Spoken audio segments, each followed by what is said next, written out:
What's going on, you crazy cobras? It's your sexy goth bad boy, King Cobra JFS. Back at you, cool cobras, with another video.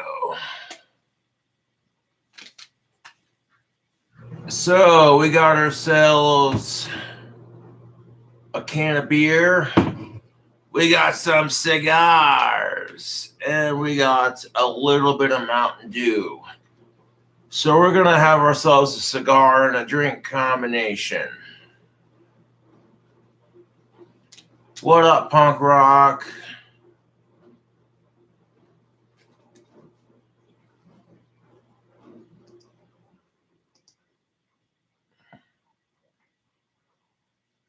Think the Mountain Dew. Yeah. We got ourselves a beer and some Mountain Dew to mix it with. So we got some Game Mango cigars, 2 for 99 cents. Natural leaf cigarillos. Warning, cigars are not a safe alternative to cigarettes. Like I care. Mango, 2 natural leaf cigarillos. Game guarantees every cigar. If you're not totally satisfied, return the pouch and cigars with the date and place of purchase for a replacement coupon. www.gamecigars.com. These are not for people unless you are old enough to smoke in your country. Here in the States, the tobacco age is 21 and up. So I got 2 text messages that I'd like to share with you because it'll make for a good discussion. But first, let's open it up. Whoop.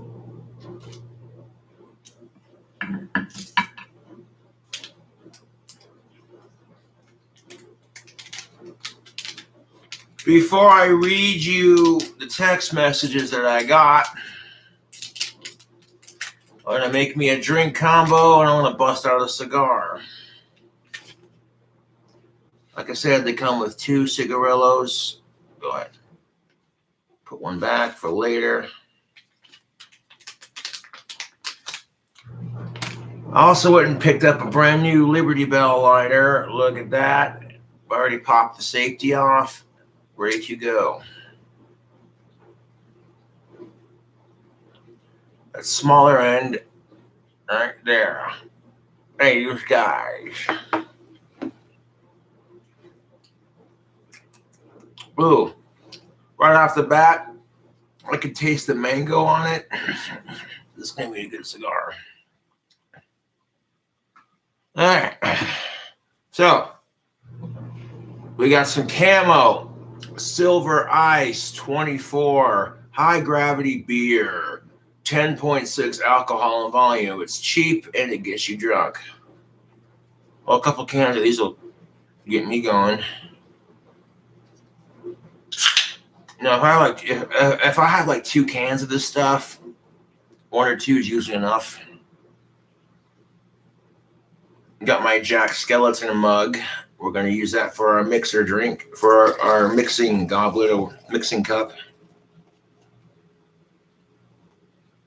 Okay, so we'll do about half of that beer, a little bit more.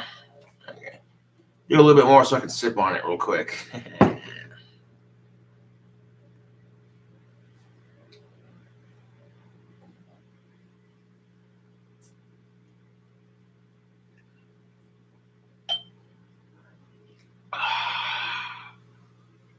Tasty. It definitely tastes like alcohol. Now, alcohol is an acquired taste. And again, this beverage is not for people under the legal drinking age. If you live in the States, again, 21 and up.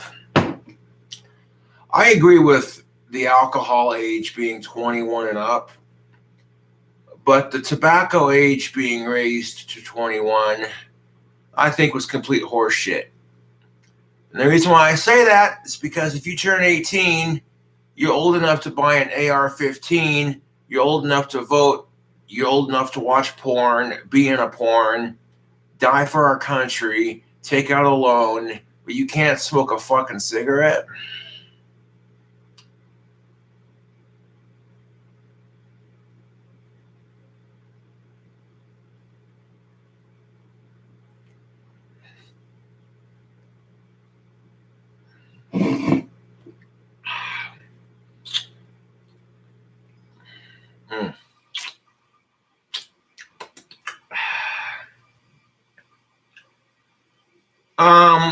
There is going to be a rant coming up here. I mean, because it's going to have to do with the text messages that I get. My phone's on airplane mode, so don't even bother. As soon as I get done doing the stream, any harassing text messages will be blocked. And that's that.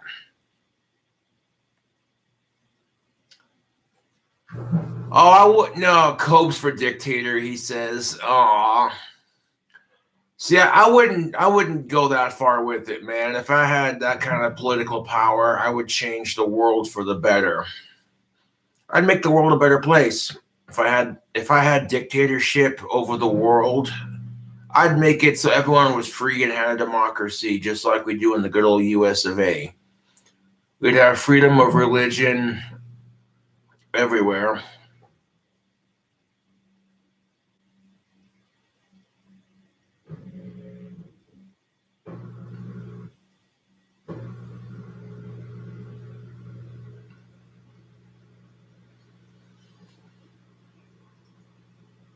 You know what I'm saying? But I don't have that kind of political power, so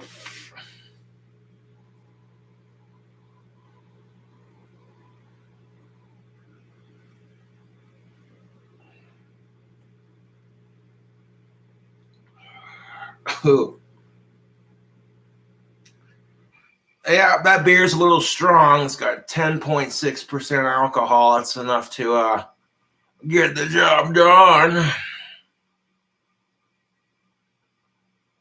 Cobra for Casper. Ah, shit.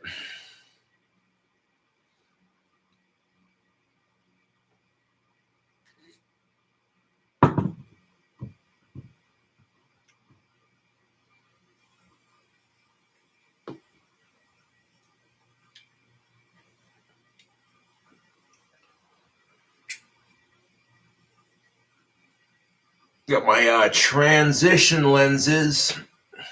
They were kind of dark when I was outside. And then as the video wore on, they start to change back into regular. Yeah, I love my Aussie glasses.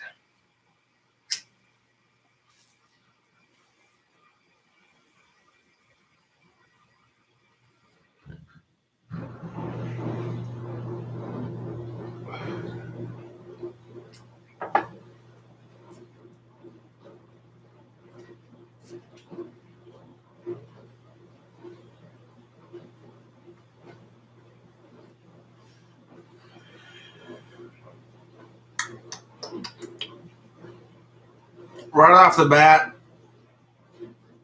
you could definitely taste that mango, the mango flavoring in the tobacco, but it's not overpowering.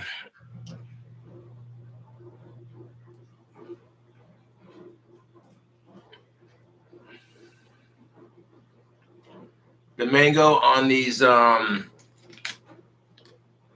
game mango cigarillos, it's decent. You could taste it. It's there, but it's not overpowering. You mainly taste the cigar.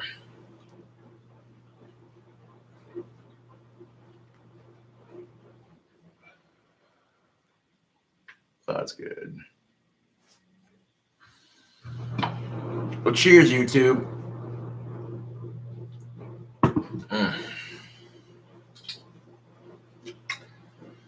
And if I have any fans under the age of 21 and you want to, oh, nice catch.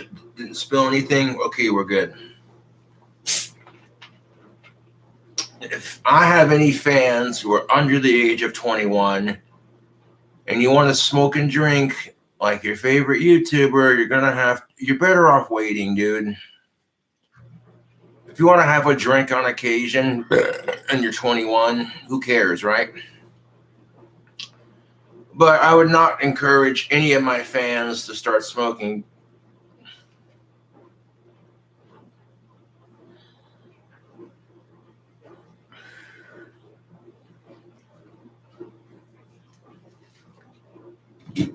I don't care if it's vaping or tobacco. If you're under the age of 21 and you haven't started smoking, you shouldn't start. It's a filthy habit. I know that makes me the world's biggest hypocrite because I'm sitting here chiefing on a game mango cigarillo, but let me tell you something.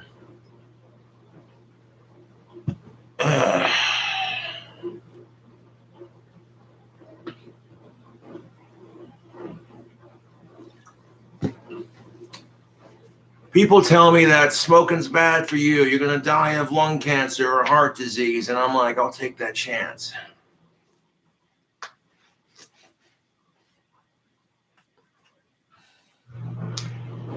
I smoke tobacco because the nicotine releases dopamine in my brain. And because I have Asperger's syndrome and ADHD and bipolar depression and OCD,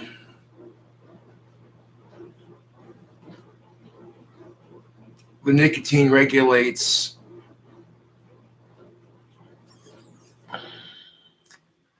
that's why I drink alcohol, smoke weed, and tobacco.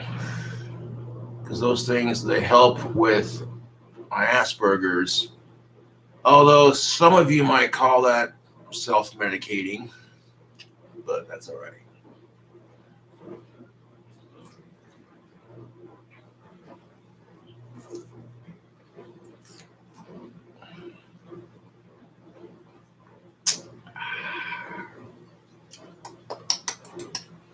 Dude, this beer mixed with Mountain Dew is pretty good.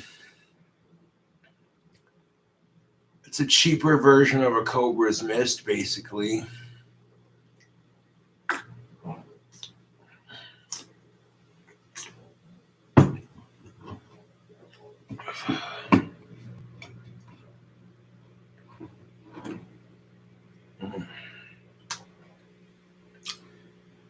So I got a text message from two different numbers, oddly enough, the same person using a different phone because I blocked them the first time.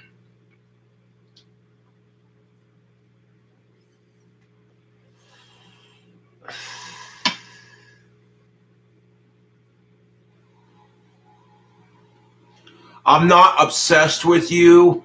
I care about the people of YouTube. Your rants are hurting people, sending generations back. You're influencing kids with your bad, unhealthy food habits and bad gothic style.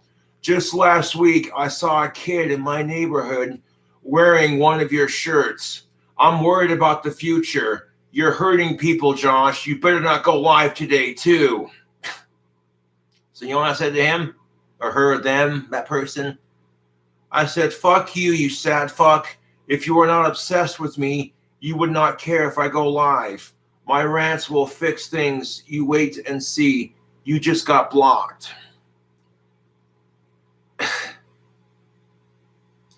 You know, and that's just it. You want to call yourself my biggest fan. If you were a fan of mine, you wouldn't sit there and text me dumb shit like, you better not go live. If you were a fan, you'd be texting me going, hey, Josh, you going live today, bro? I can't wait.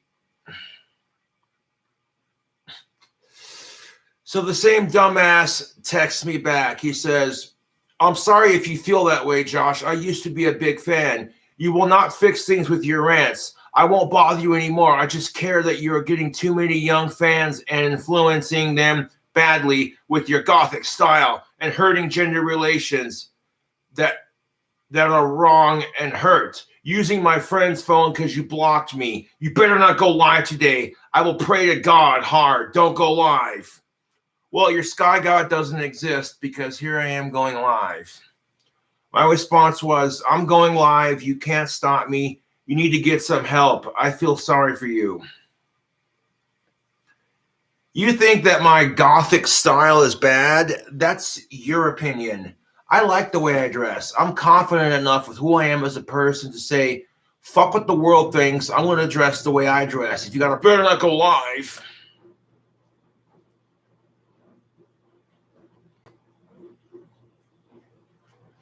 Sorry about that. We had a connection issue. Well, it's the truth, dude. You claim to be my biggest fan, but you're telling me not to go live? Sounds to me like you're a fucking nasty-ass troll.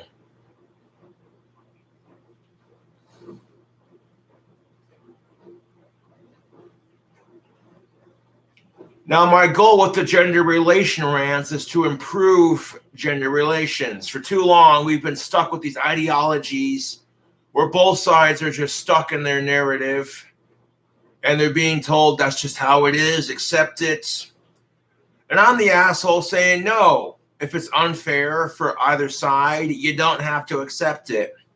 There's no reason for people to bitch about gender equality and then do nothing to change it. That's a complete asinine bullshit, if you ask me.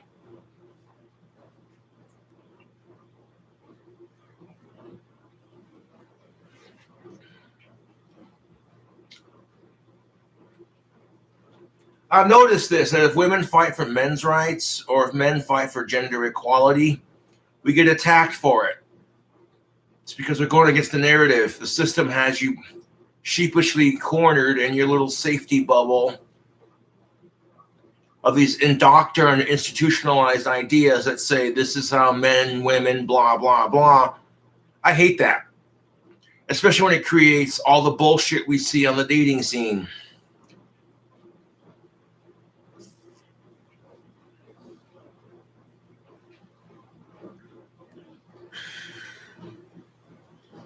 I reckon the system don't like me because I'm one of the motherfuckers that's just like, nope. Let me explain something to you.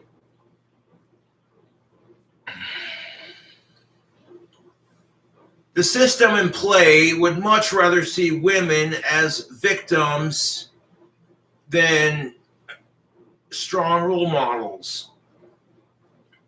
So that's why if the system in play can make men look like the universal asshole / hero and make women look like universal victims, I guarantee you that's exactly how it plays out.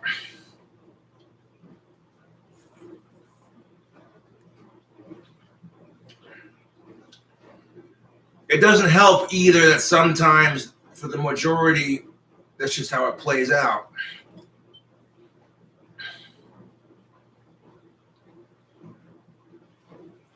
You got some dastardly asshole with his long ass mustache going, nobody will save you now.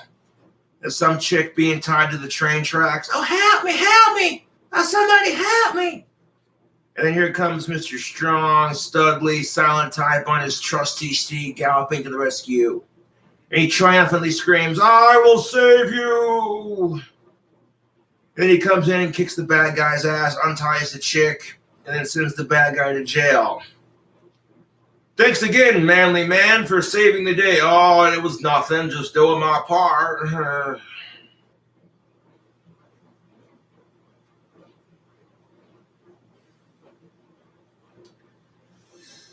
You know, it'd be nice to see for once, you see a man who's needs saving and the woman comes and saves his ass. That kind of thing does happen. But the media and the system won't talk about it because it doesn't play into society's bullshit narrative. I call it the status quo of keeping people in their place. And society does it so well.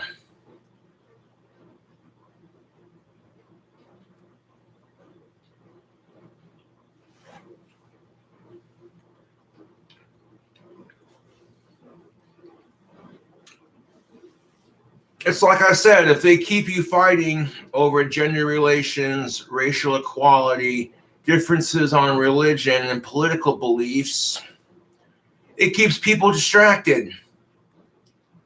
When the 1% takes over the world as a dictatorship, it'll happen quicker than you could say hell's bells. And sure, all of you are laughing your asses off now, but think about it.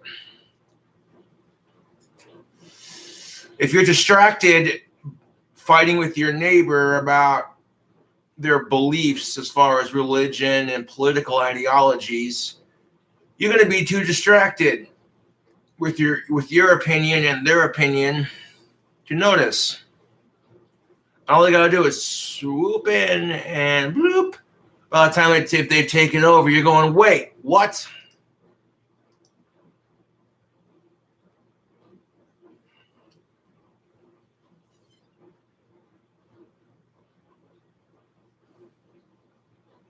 Exactly. The same applies for gender relations.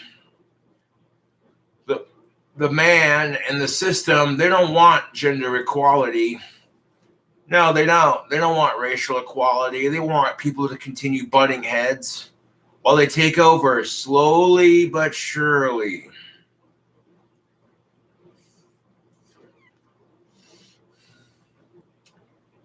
If you're the kind of person that likes to start drama just to watch the chaos unfold, just so you can take over that group of people, how easy is it? When everyone's fighting about the stupid shit, you know? The system is like that one bitchy person that loves drama and loves to start drama with people and does it just to watch the chaos unfold.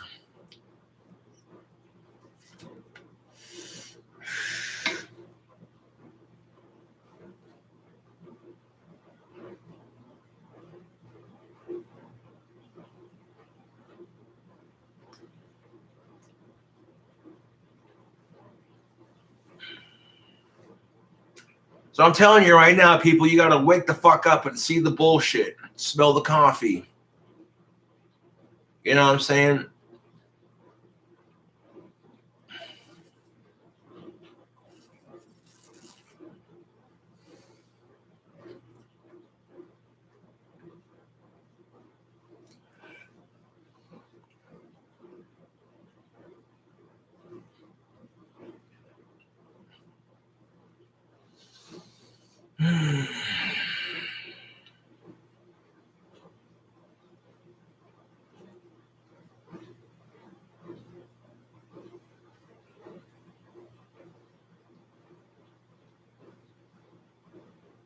And at this point, I would rather wait patiently than rush out and find a relationship. And when I find the goth chick that's perfect for me, but damn, Cobra, she's fucking hot. How'd you get that? I'm like, well, waiting patiently for starters and bettering myself as a man definitely helped. And you never know. I could be chilling out at Frosty's one day, just having a beer, and super hot, smoking hot goth chick comes walking in. My type of goth girl fucking walking in, orders a beer, sees me sitting in the corner and blushes bright red and walks over to me and says, "Are you King Cobra JFS?" "Why, yes, I am. Why do you ask?" "I love your videos. I like cobras too. I got a cobra tattoo on my right arm, whatever." And I'd be like, "Well, can I buy you a drink?" And that's all it's going to take, dude. I've seen the proof, dude. I had a fangirl who texted me the other day. Shout out to Spooky. Yeah. She was wearing a Cobra Craft Handmade Wands tank top that I had for sale on Teespring. And I had to FaceTime her to make sure it was real. And when I FaceTime her, she was real. And I was completely blown away. I'm like, damn, dude. Chick that hot digs my videos. Dude.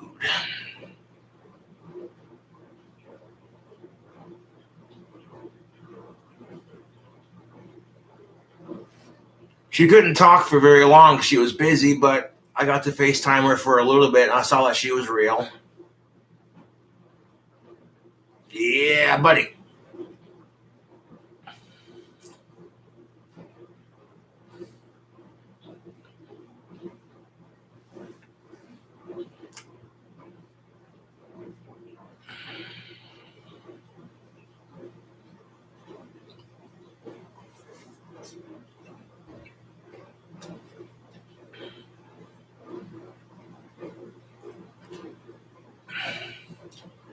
Spring's right around the corner. You never know what's in store.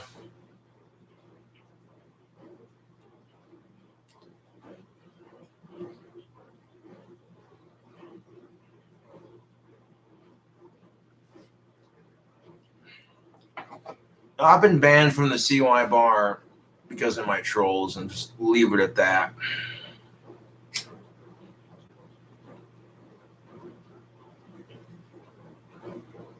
They were calling and harassing the CY bar when they did, and they're like, Cobra, the manager's like, dude, I like your videos, but because your trolls are calling and harassing us, we're going to have to ban you. I'm like, it is what it is.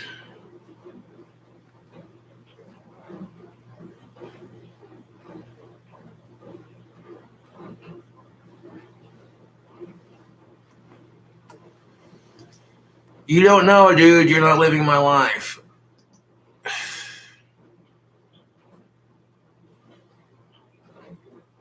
And I did give him an apology. I said, look, the whole situation with the CY bar was bullshit, and I apologize for any part that I might have had in it. But I have no control over how dumb my trolls are.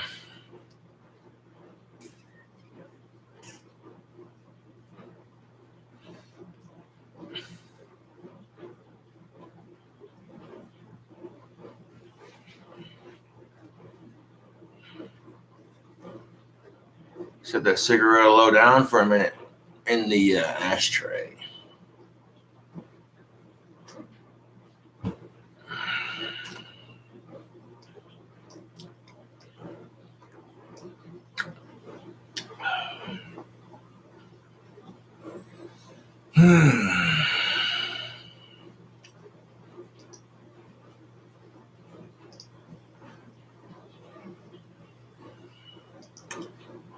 Now, monetization is off of my channel, which sucks ass, but it is what it is. Hey, you have $20.55 USD in your PayPal. Sweet. I'm going to transfer that. Next. Sweet. That'll keep my account out of the negative. My account at my bank was under $30, and that's when it's overdrawn. Well, that $20 I just got will keep my account from being overdrawn. I appreciate that. So thank you to whoever donated your $20.55. That'll help out a lot.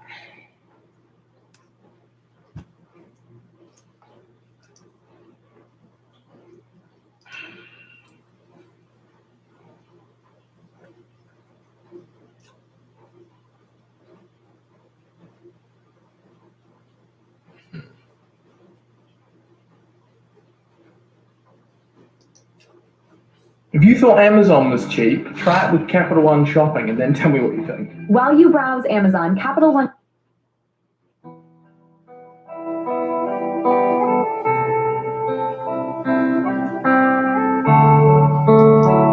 This is a free SAG guitar type beat 2021 called Taken. It's an emotional rap hip hop instrumental. I mean, if it's free, I might use it for my new album and mix it with some of the beats that were sent to me by DJ.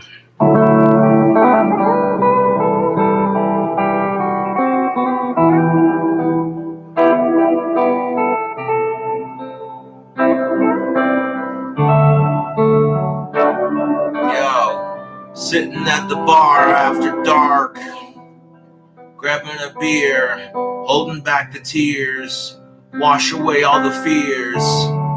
She's taken, but my soul is forsaken. Salute to the devil, demonic power, rapping on this mad hour when I devour a lyrical skill with this winter weather so chill. Yo, the snow hitting the ground when you're pounding down another beer. Liquor hitting your liver. Yo, Cupid's got his arrow stuck in a quiver. Hit you in the ass, now you feel like you got stuck with the sliver. Weather's so cold, you're gonna fucking shiver. Damn, wait a second. Love is full of shit, I can admit everyone's a fucking hypocrite. Damn, talk about double standards. You making fun of a guy for his dick size, and no surprise, nobody says shit. But legit, when you spit mad shit about a girl's chest, we're looking at you like you need to be under arrest. Wait a minute. Fucking double standards and hypocrisy. We living in a democracy. Love making a fucking mediocrity and a fool out of us all. Treat me like I'm a fucking Neanderthal who don't know shit because of my disorder. You say I got issues. You say I'm crazy. We're all crazy, insane in our own special way. Every day we all got issues. I sip this beer, mix drinks, say some shit that'll make you think. Spitting mad flows by any means, I suppose. Rocking these fucking haters at these talent shows. Watch when the drama goes and it blows up in your face. You're a fucking disgrace. Motherfuckers trying to learn their place. Got that liquor with the chase and it's a Friday night on a Monday. Hitting that track and pressing play. Yo, Kiko was busting mad raps and I'm here to stay.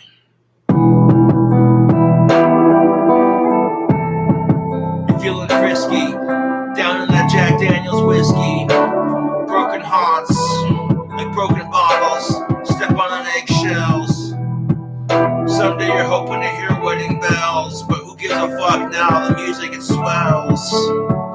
Yo, spitting mad fire to the day I retire. Illest rap for hire. And the beat ends. It's impossible to think about where we're going without appreciating everywhere we've been. Mm-hmm. Amen to that.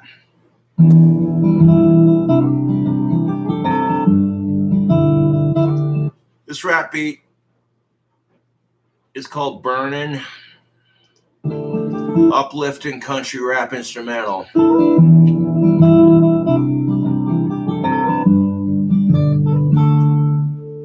Well, it's a Friday night. That bitch gone and broke my heart. Well, I could see now we weren't right for each other from the start. But love stinks like a fart. If you push too hard or force it, you're gonna have to deal with some shit. Sitting at the bar on a Friday night, drinking some Bud Light or Budweiser. Every breakup makes me wiser, learning from my past mistakes. But then I see a cute girl standing by the bar, and her beauty makes me quake. But this love game is forsaken, cause when I approached her with the pickup line, she said, fuck off, I was taken. Fuck it anyways, I grab another drink, sit down and have a gallon or two until I can't think.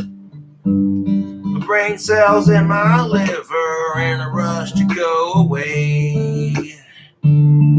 Hey, hey, hey, drinking that liquor because life is making me sicker. The plot be getting thicker.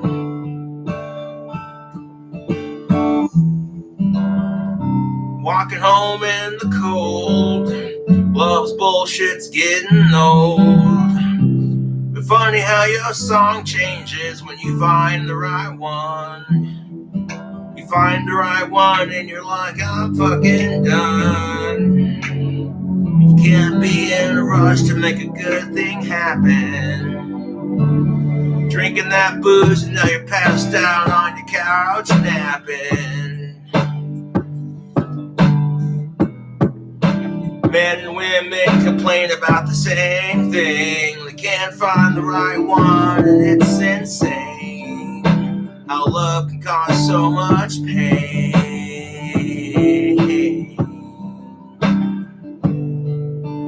Girl, Girls slamming tequila shots on a Friday night. Guys bitching about their ex-wife.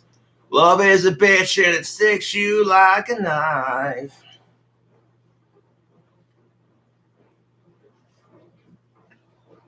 If you're trying to lose belly fat, stop doing cardio. This sounds backwards, right? Skip. If you're trying to...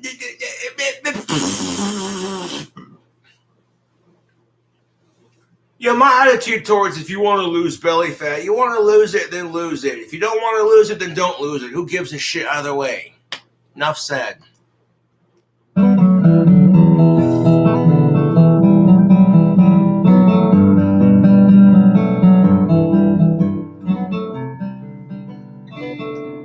Acoustic guitar type beat thinking, sad rap hip hop instrumental 2020.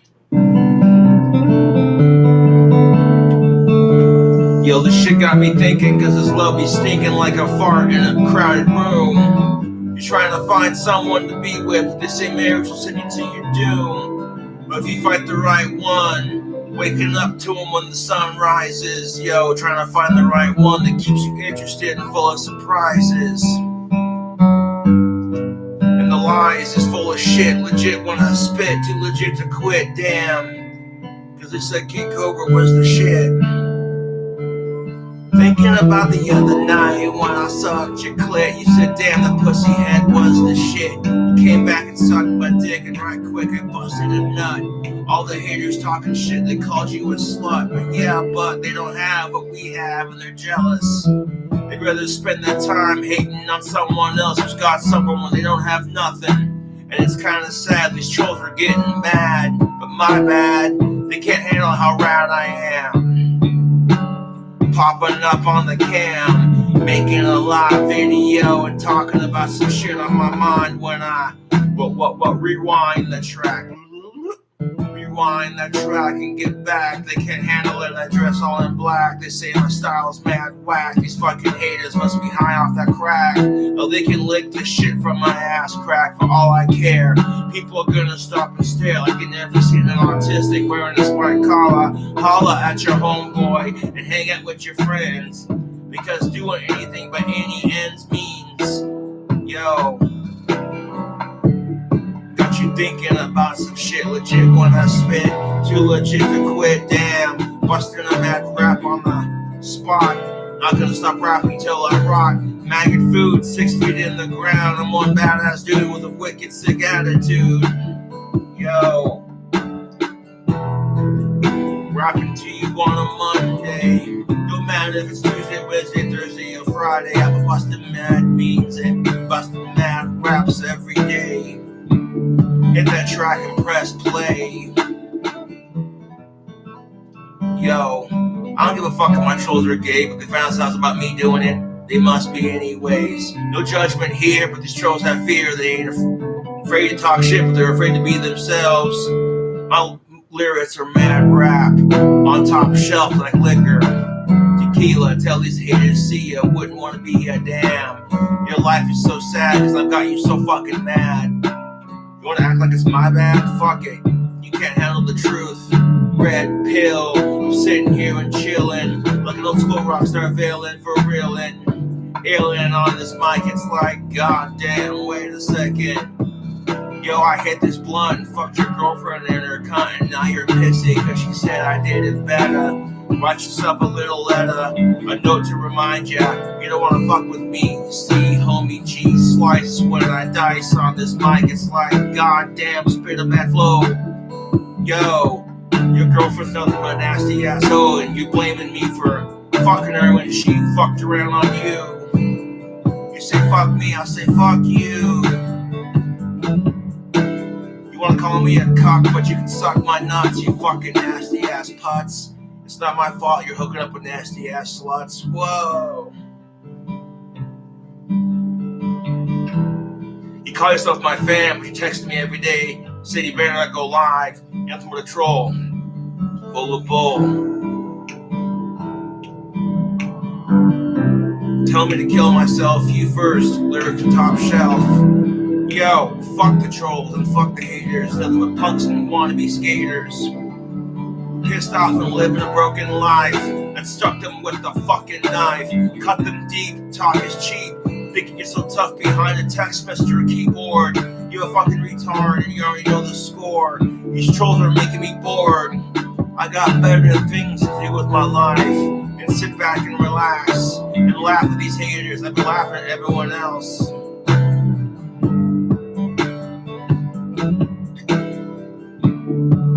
Drinking my drink combo, watch as I rock slow. Whoa, yo, check it out now. Busted bad flows. Fuck these drama causing hoes. Rapping to you by any means, I suppose. You say white boys can't rap, that's load of crap. Sit down, take a nap. Sit down, take a nap. These trolls are tired. Illest rapper to be hired. Fuck these trolls, your bullshit has expired. Oh.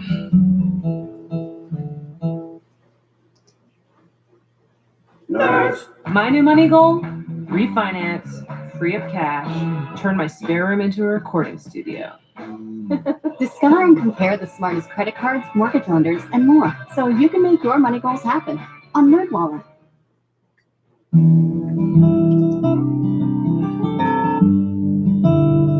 Well, now I'm burning. I already did that one. The burning country rap beat. Pick a different one.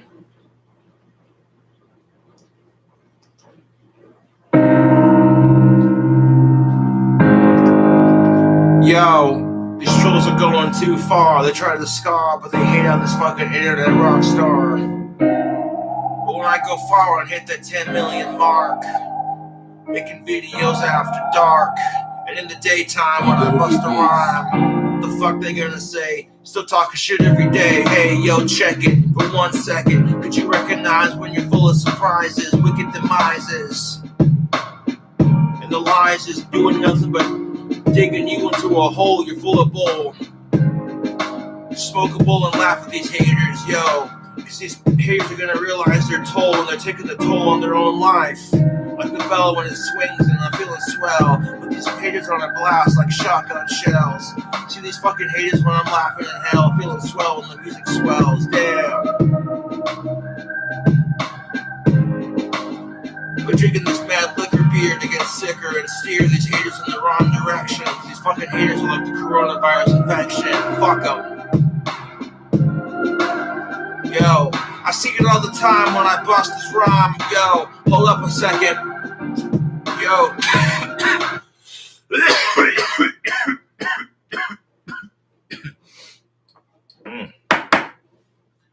That sounds healthy. Finish that cigar.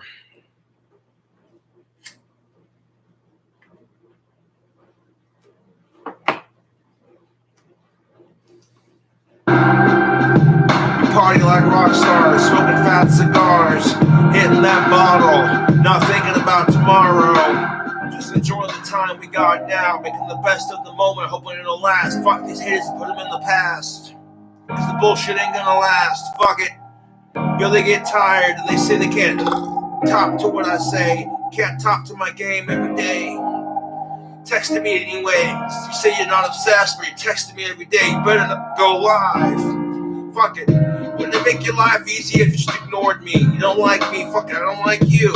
I ignore you, but you can't ignore me. That means I'm the bigger troll than you are. Leave me with the scars, something to think. Watch your bullshit ship sink. Shit your pants, now you stink. Damn. Outside of trolling me, your life ain't shit. The most glory you get is when you fuck with this artistic. Don't give a fuck about statistics. Simplistic, rapping to this beat. Have a seat and listen. Dissing on these haters and their mom, because he said my dick was the lyrics, and the lyrics were the bomb. Damn. Fucking your mind when I rewind this track. Fucking your mind when I rewind this track. Yo. It don't matter, you stop picking on me, you're gonna find someone else to pick on, and I'm already gone, hitting that bottle, going full throttle ham, proud to the sin of Uncle Sam, boom.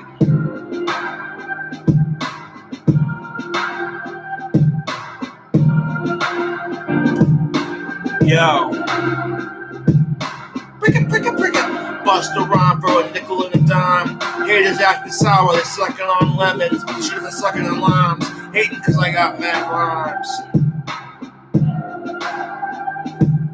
Looking for them big titty god chicks to see. Fucking haters pissy cause they're trying to get ecstasy. With nothing but shit talking pussies. Damn.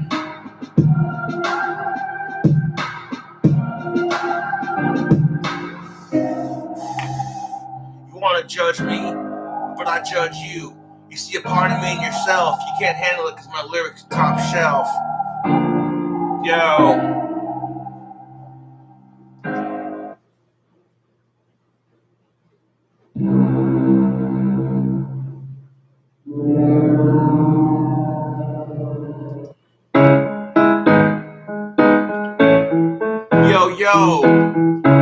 Yo, I know where it's at. Top of the world, storytelling, rap beat, inspiring hip hop instrumental 2018. Woo woo. We're going to pour ourselves another drink.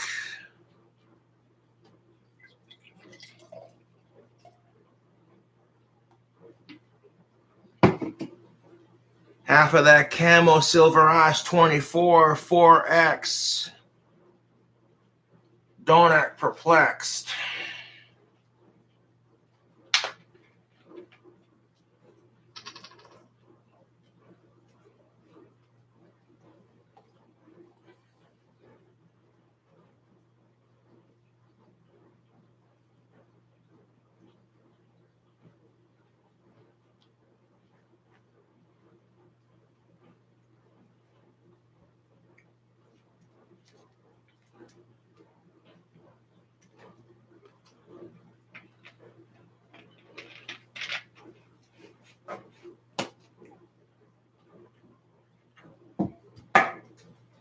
I'll throw that away here and take it.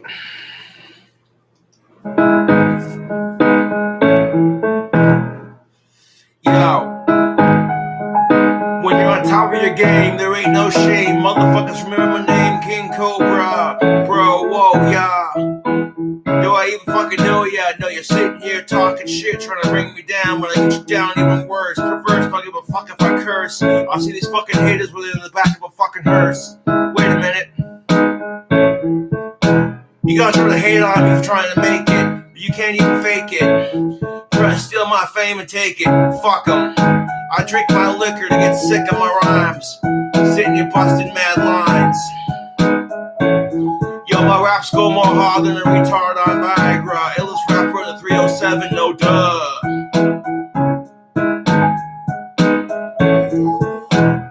Yo.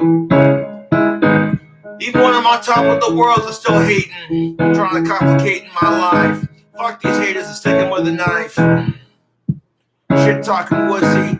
Nothing but a little pussy. You told me I need to get laid. Fuck it. I fucked your up-age daughter who's looking hard as she turned 18. Don't give a fuck if I'm obscene.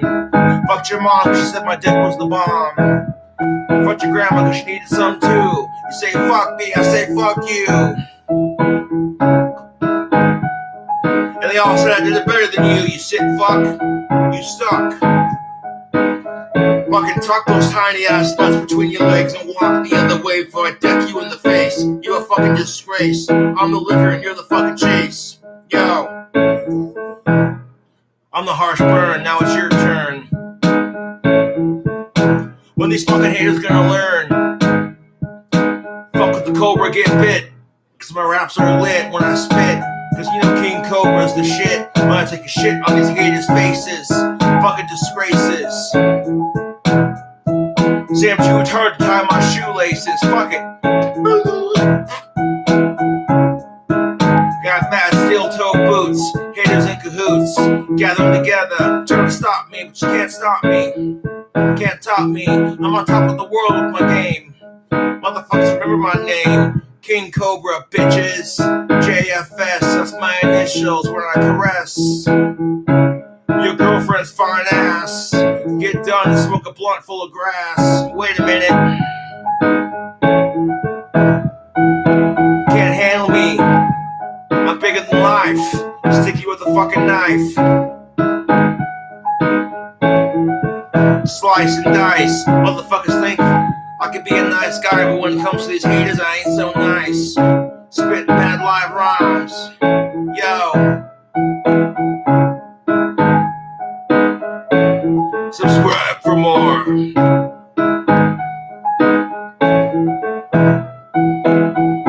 And fuck the haters. Shout out to all the homies and the fans. 2021. These haters are done.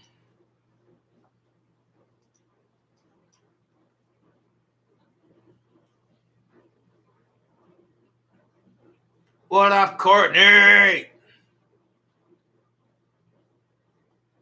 What up, Exum? What up, Parker? Spitting flows. I'm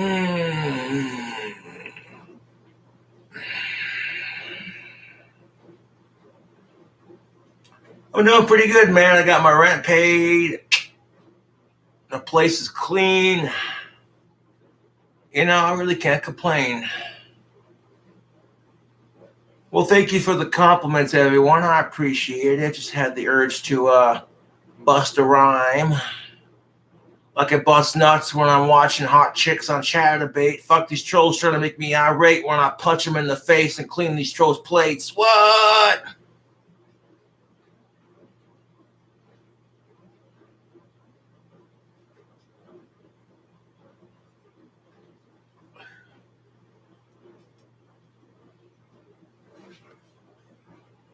How do you find the energy to fuck all these trolls' moms? That's funny, example. Just because I do, I guess. Oh, man.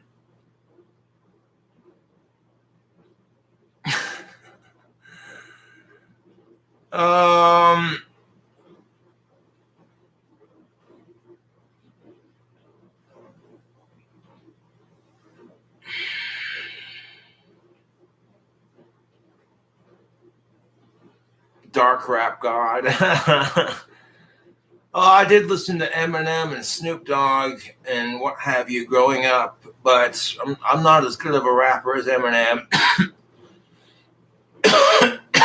Goddamn haters sucking on an orange. Pissed off because they slammed their fucking finger in a door hinge, trying to sound like shit.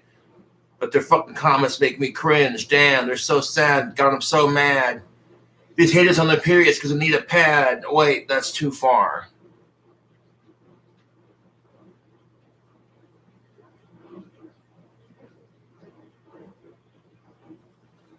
Well, I appreciate that, but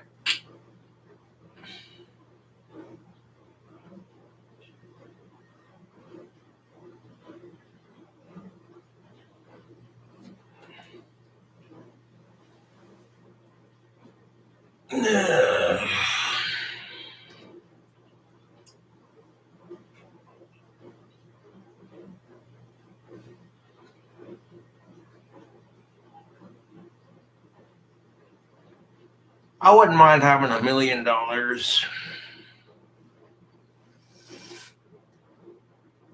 Hell, I'd be happy with $4,000. You know what I'm saying? Like, I'm not that picky. Money is just not that big of a deal to me. I appreciate the support I get from my fans, though.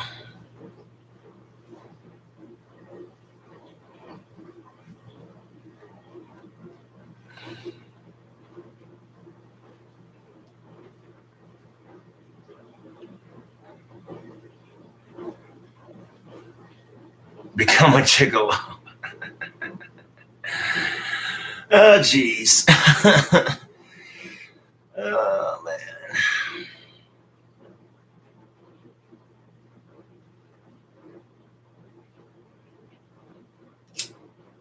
More raps. Maybe.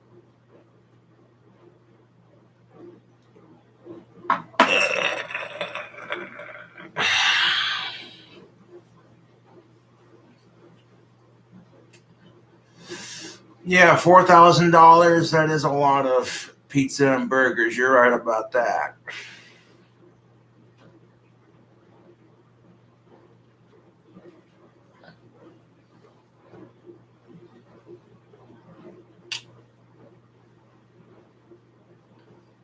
I saw Mr. Beast eat like the most expensive pizza on the planet, and I was like, dude. In fact, we're gonna watch that video because that's fucking insane, dude.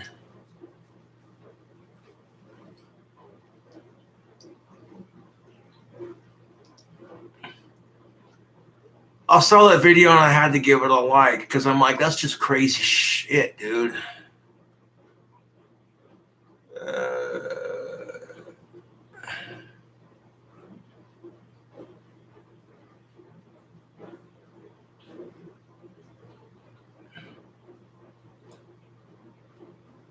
I can find it.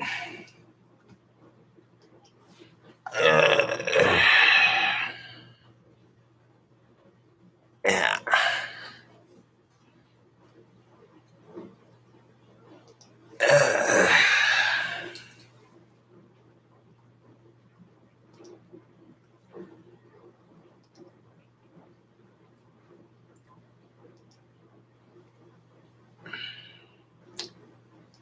I hope to have as many subscribers as Mr. Beast someday. That'd be pretty sweet. And that's one thing I like about Mr. Beast is he actually uses his money to do good things. You know?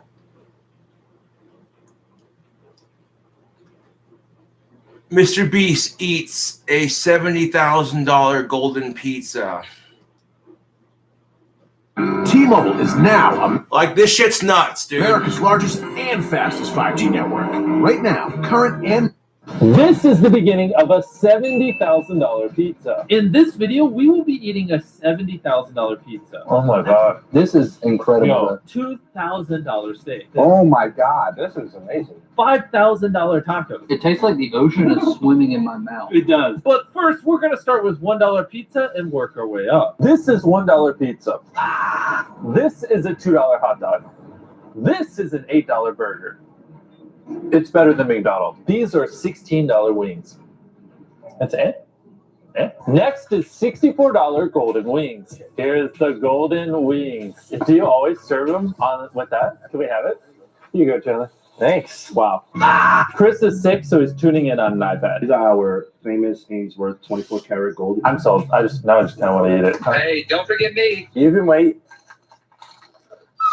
Oh my god. That actually tastes really good. I hate both of you. Next is a $125 milkshake. Been looking forward to this all day. This is the Lux milkshake. It's Tahitian vanilla ice cream, 23 karat edible gold, donkey caramel sauce drizzle. That's a little weird if we all go at the same time, so I'm just gonna look at you while I do it.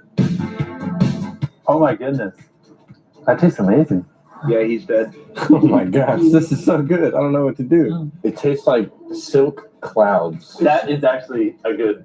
That would kind of suck. I mean, if you had the kind of money to spend on this expensive food, that would kind of ruin your expectation for the rest of your life. It'd be like having sex on ecstasy and then any sex you have after that just isn't as good.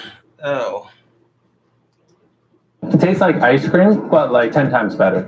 Next is a $250 grilled cheese. My favorite food. Jesus Christ. There are restaurants out there selling grilled cheese sandwiches for $250. What? Of all time. I don't even know how that's possible, though, to be that expensive. Oh. What? There we go. Okay. So this grilled cheese is $250. Yes. Tell me more. French Pullman loaf of bread, Caciocavallo Puerto Rico cheese, 23 karat edible gold. All right, say no more. $250 grilled cheese. No. Dude, I would taste 23 karat edible gold, so you can shit like Donald Trump. Like, oh, look, my poop is golden. So good. Yeah, this is so. Joking. Calm down, people. I know, right? I don't even want to talk. I just want to eat it. Oh my god. This is probably pretty good too. That's for decoration. Wait, David Dobrik sent me a text. Dude, should we ask him to join us for the pizza? Yeah. You guys keep talking. No, stop. Now it's time to blow your socks off. All the food going forward is extra crazy and super expensive. Up next is the golden opulence. What? I don't know. Bring it on out. Oh, whoa. A $1,000 sundae. Dude. Start off with 3 scoops of Tahitian vanilla ice cream rolled in 23 karat edible gold. Chocolate sauce in there that's made from the rarest chocolate in the world. All right, you want to go first, Chandler? Of course I do. Oh, Oh, yeah. hold up. We take turns here. $1,000 sundae. It's great. It's really good. But honestly, I think I like the milkshake better. Really? I think they're both equally as good. Hold up. Let me see if David Dobrik texts us back. Yeah, let's just call him. So, you want to be here when we do the $70,000 pizza? Yeah, when you said that, I thought it was a typo. I've heard of $1,000 pizza, but $70,000 doesn't make any sense whatsoever. Yeah, it's not going to be ready in time. All right, for before you leave. I'm gonna see if I can come to this steak thing that you guys mentioned. Okay. Okay, cool. I'll let you know. All right, bye. You guys ready for the next place? Nope. Why not? I don't know, I'm distracted. We're at the next restaurant, and this time we have Chandler here. As you guys know, never on the video, and also David Dobrik. I'm David, this is Natalie, this is Jason. So what are we eating this time? Steak. $2,000 to be exact. Here it is. Oh, dude. Oh, wow. I'm so happy it looks like that. I thought it was going to be like gold and like unnecessary, but it looks good. I did too, to be honest. It's a little weird because I know we're going to eat a $70,000 pizza later, so it's kind of hard to get hyped for like a $2,000 steak. Sure. You know what I mean? Really like, but it's like July 4th. It keeps coming back. It's the finest beef, I believe, that you'll ever taste. I bet this will trigger. Do you have any A1 steak sauce? Stop. I called it. Oh my God. Whoa. It's like slicing into a baby. Huh? Poor choice of words. I'm just saying it's really soft. Yeah, this is amazing. Yo. Wow. I was actually kind of expecting this to be a little lame, but this is really awesome. Oh, Mr. Beast. Oh, Mr. Beast. Mr. Beast. Oh. Delectable. Please, call me Jimmy. It doesn't taste like steak. You're right. It tastes like something else. Would you say it's better than a filet mignon? You can't even compare this to a filet mignon. This tastes like bacon. We never swear in our videos, and somehow let one of you do the honors.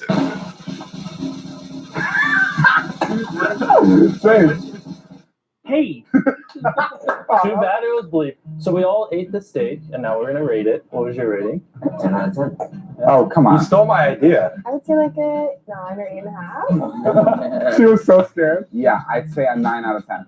And that's really good. I didn't get ketchup, so it's 5 out of 10 for me. Chandler, end us off. 10 out of 10. It's great. So David has to leave, and he won't be able to eat the pizza. So if I send you a slice of the $70,000 pizza, it'll be about an $8,000 slice. $8,000. In the mail, will you take a bite of it? Yes, I will. Genuinely, when you told me $70,000 pizza, I was like, oh, I want to be there so bad. So Yeah. Can you send it to me with the guy with a briefcase attached to his hand? The pizza should be in the briefcase, handcuffed to his hand. Handcuff? Okay, what else? And he should just come up to my house and open it. We're at the next place, and David had to go, film stuff, do David things, but it's okay because Chris is back. How was the kidney stone? It hurts when I pee. Look at that meat. So what kind of meat is that? So this is heritage pork. So it's a old spot pork that is from North Carolina. Ooh, looks like a cinnamon roll. So much is going on. It's so cool. I made a nice sauce with a 26-year-old scotch. What? That looks so mesmerizing. Looks like a swirl that I could get lost in forever. How is your $3,000 pork? Tastes like $3,000 pork. It's gold. It's wrapped in gold leaf. And like a 20-something-year-old scotch made into a sauce. Oh. 4,000? Okay. Now it's my turn. That's a big, thick. That's got a lot of fat on it. That's gonna be good. How is it? It's good. I'm just not much of a pork guy. Great opinion, thank So you. you're not something like me. Oh yeah, this is great. $3,000. What'd you think? I thought it was really good. I mean, it's a little different. What do you think? I did enjoy the pork and the ham, but I did not enjoy anything else. I really wasn't a big fan of it, just to be honest. Up next is a $4,000 meal, and is it a golden tomahawk? All right, bring it on over. Not everything you eat has to be gold. So this is Kobe Luwak coffee, which is a coffee that has been eaten by basically a mountain fox. and then it's been processed so that it mellows out the. Tell us what process means. Process. It was in the poop? It means it's gone through the entire body. All right, Chris. This is a $3,000 tomahawk steak. $4,000 meal. I'm a meat. 4,000. Oh, dude. Guys, I'm gonna start off with the meat. Eat it. Oh, That's good. is it? Okay. This is old-fashioned taste. This is amazing. It's the fancy version of something everybody likes. We don't want any of this to go to waste. Obviously, it's very expensive. So here's the staff of the restaurant. Here you go, guys. It's all yours. Enjoy it. Also, just so you guys know, when we filmed this video, we tried to give any extra food to people who helped prepare it or anyone else in the restaurant. We really tried not to let any food go to waste. All right, we're at the next restaurant, and up next is $5,000 tacos. I love tacos. This is not a joke. We're legit. Dude, $5,000 tacos.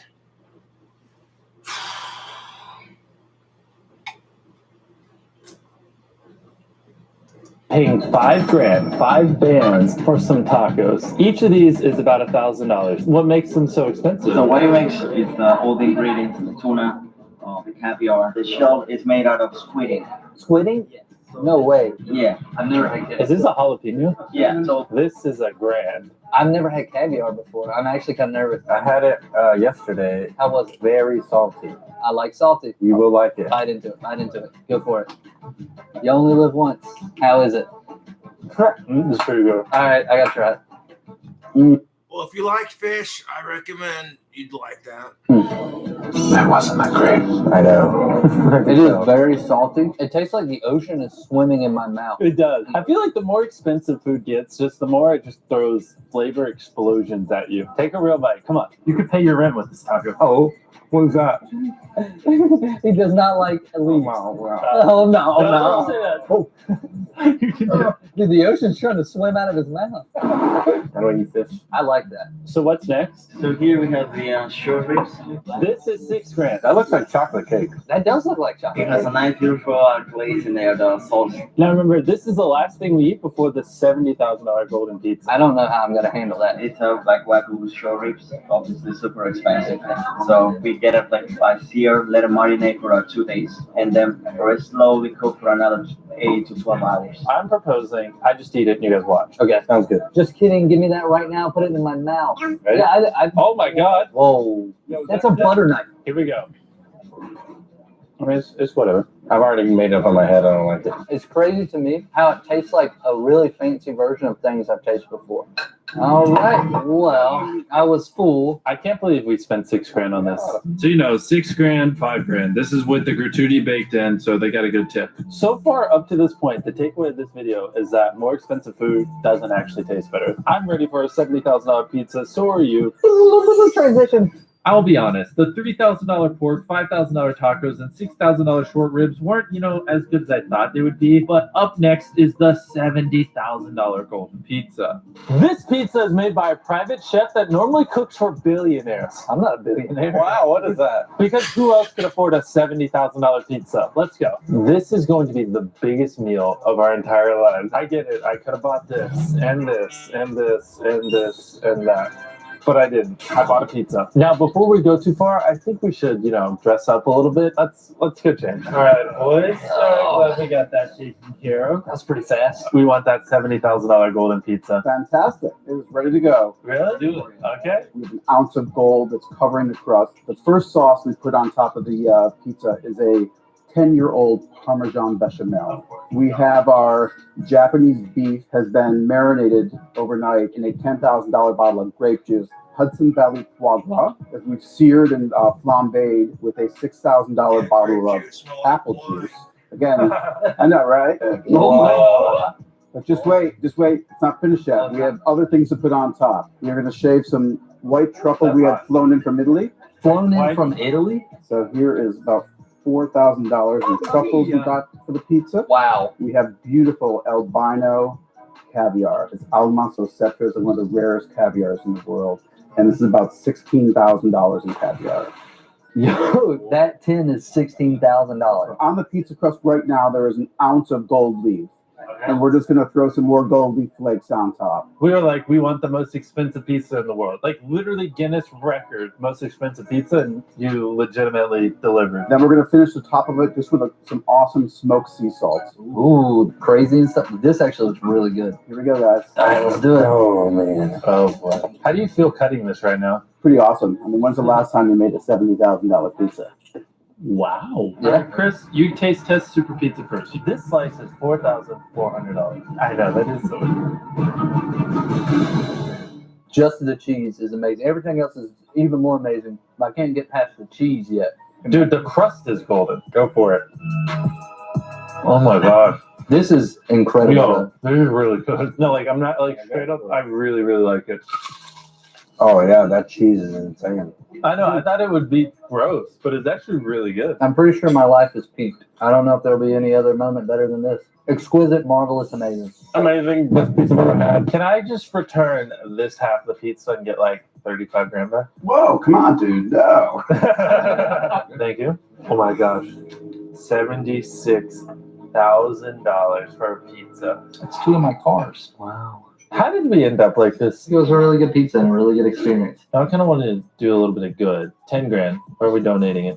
Donate to some food banks, some food shelters. We're going to do a $10,000 donation to a food bank just to not be wasteful. $20,000 donation to a food bank. All right, fine. So I think we spent like over $100,000 on food today. And then a $20,000 food bank donation to kind of help make up for a little bit of that. If you could subscribe, that'd be cool. Yeah, please help. My merch. Yo, you want me to get this?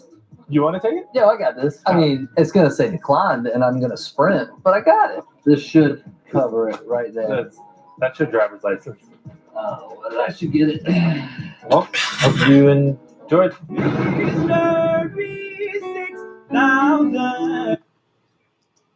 You know, you can still do good in the world whether you have money or not. But having a lot of money like that definitely makes it easier to do good in the world.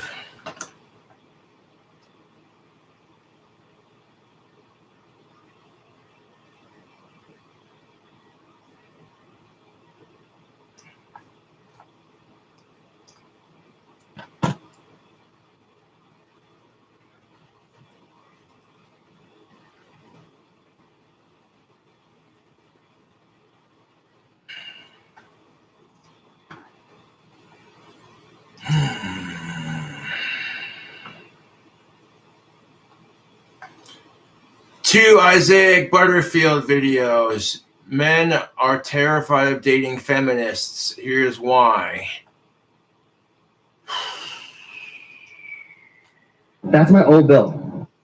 Men are terrified of dating feminists. Here's why. Ah, jeez.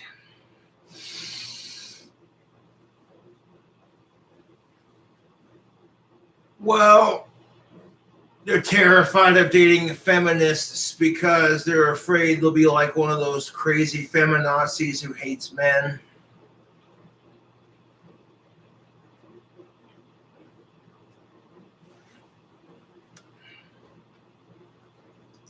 $972. My new one, $28 a month. Thankfully for me, dating is a thing of the past. You see, I've been married now for almost 17 years. That should confuse a lot of you. But for those of you watching at home looking to find love, looking to find the one for you, or just find something to throw your pork sword into, dating is a difficult part of life. Yeah, if you're lucky enough to have someone to be with, that you're content, you found the one to spend the rest of your life with, good on you. Cheers to that. But for the rest of us, like Isaac Butterfield said, dating is a difficult part of life. And there's times I want to give up on dating because I haven't had someone in 3 years. Every chick I like since the 4th grade has told me no. But some part of me says, hey, dipshits, if the goth chick of your dreams came up to you and wanted to fuck, you wouldn't say no, so don't give up.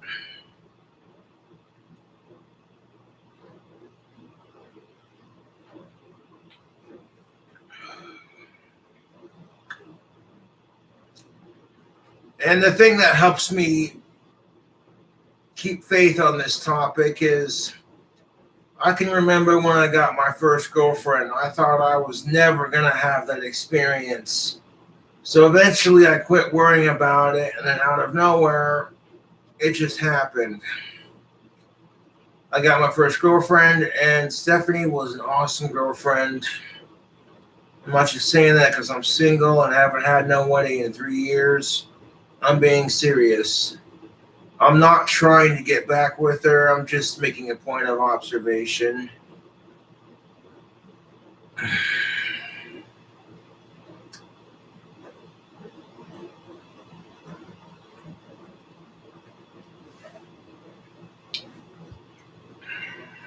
Because the dating game has changed. Long gone are the days where a man would stand at the front of a woman's house playing a love song on a boombox. You see, that's now a microaggression. That's toxic masculinity.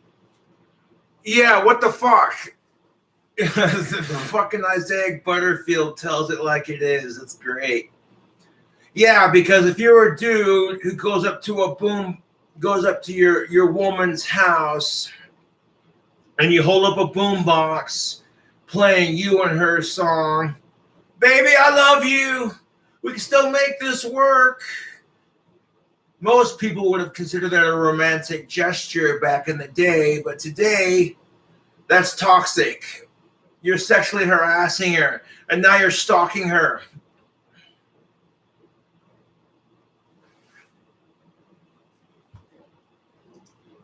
That's the patriarchy, etc. The dating game has changed because ladies have changed. And that's what this video is.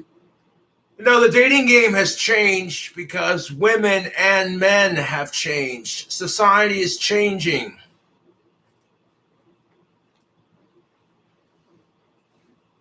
It's not just women, dude. It's men. Like, society is changing. That's why the dating scene sucks even more than it did when I was growing up. It's because now, on top of it, women expect you to make the first move. But as soon as you do, you're a toxic male and you're a sexist, you're a rapist, you're everything in the book that she doesn't like. But you expect us men to make the first move and pay for everything. Eh, boy.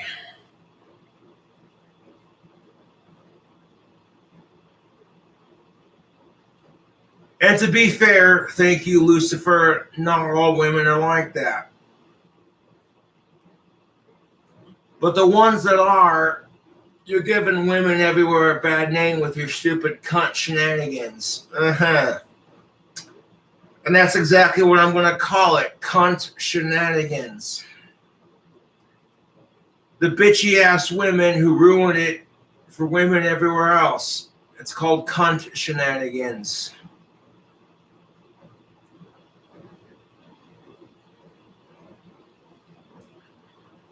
These are the same kinds of women that are just like the men they complain about. You know, the ones that ruin it for every guy out there? She's that one girl that's had nothing but shitty dating partners, and now she hates men and she doesn't trust him. And the one decent guy to come into her life, she either friend zones his dumbass or ignores him. And this guy could try for months to pursue her, even showing her that, hey, I would be a lot better than the assholes you're dating. I could be really good for you, but if you don't want to give me a chance, that is your loss. And what's even funnier is when you got that chick's family saying the same thing. Why don't you give so-and-so a chance? They'd be really good for you. And she flips out because she's tired of everyone pressuring her to get with you. And there are two sides to that argument. One, I hear the chick 1,000%. If she doesn't like you back, then quit pressuring her to get with you. And two, if she don't want to be with you, then fuck her and find someone different. Because that's usually how it goes, man. The chick you're trying to get with, and she friend zones you, ends up becoming super jealous when you have a girlfriend of your own. All of a sudden they're going, you know, I should have given so-and-so a chance. Look how happy he is with this new girlfriend. And then when your new girlfriend is just bragging to your female friend about how awesome you are, about how her last boyfriend was never this good to her, oh, your female friend's going, shit.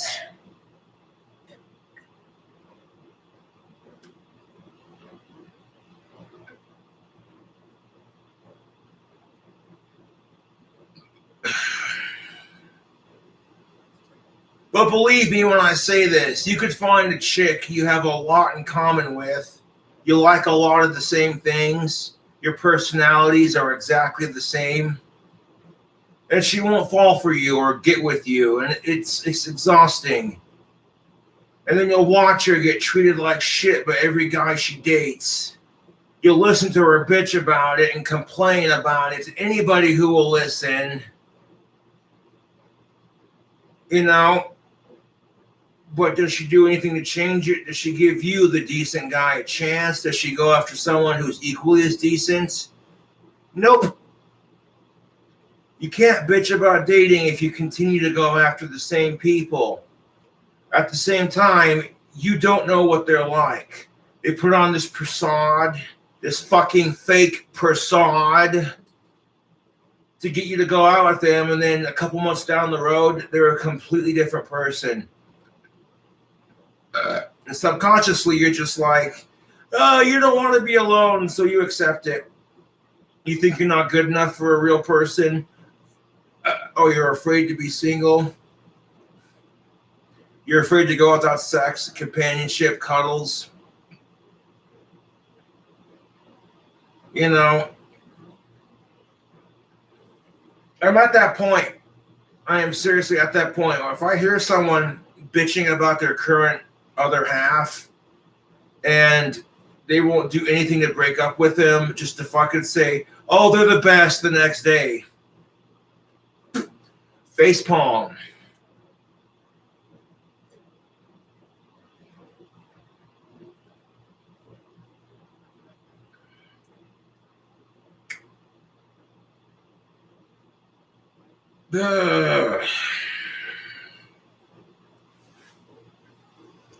It's all about. And I just wanted to give some tips and tricks for dudes out there looking to date a hardcore feminist. That's what I wanted to share with you all today. But first, this video is brought to you by the amazing people at manscaped.com. Ladies and gentlemen, the performance package by Manscaped is by far the best gift for yourself or your partner this Valentine's Day. Oi, Butterfield! Hang on, just give me a sec. I'll be like, what, 8 minutes or something? I'll just give me a sec. I need to talk to you now. Oh, God.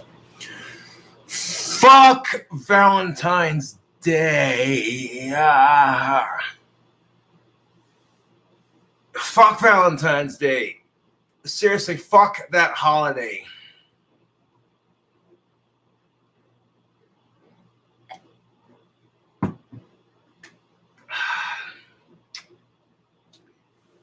And then you know what they say about Valentine's Day? It's all about celebrating love. Barf. Love sucks. Why would you want to make a fucking holiday about celebrating it? You know what Valentine's Day is really about? It's about women having a cunt squirting contest, and who's got the better boyfriend. And on top of that, it's made and designed to make women and men who don't have anybody to pamper them feel like shit. So now men have to fucking sit here and feel demasculated because their girlfriend's best frenemy gave them a better Valentine's Day. Even though you tried 110% to show them, hey, I'm paying a fuck attention what you want. You know what I'm saying? Like, your girlfriend is hanging out with her best frenemy, and her best frenemy is going off about how her boyfriend bought her jewelry, took her out to a fancy restaurant, and treated her like the perfect queen. Fellas, I'm telling you right now, if you have the money, okay, when it comes to the whole food situation for Valentine's Day, It depends on what your girlfriend likes. If she would rather you take her out to a fancy restaurant, then take her out to a fancy restaurant. If she would rather you cook her a meal at home, then cook her favorite meal. Put like a cloth on the goddamn table at home. Put some candles, you know. After the food situation is taken care of, and you've presented your girlfriend for Valentine's Day with gifts, chocolates, jewelry, flowers, stuffed animals, etc., make her a bath. Okay? Make her a bath. You go to Bath and Body Works, you get yourself a pink bath bomb, and you literally take and you make your girlfriend a pink bath with a pink bath bomb, hot, relaxing water. You pour in your oils, some CBD oil, some body massage oils, just stuff that when she gets into that tub, she's going to feel like she's having spa day at her own house. And before you let her get in the bathtub, a nice romantic touch. You take some red rose petals and sprinkle them on top of your pink bath bombed bath.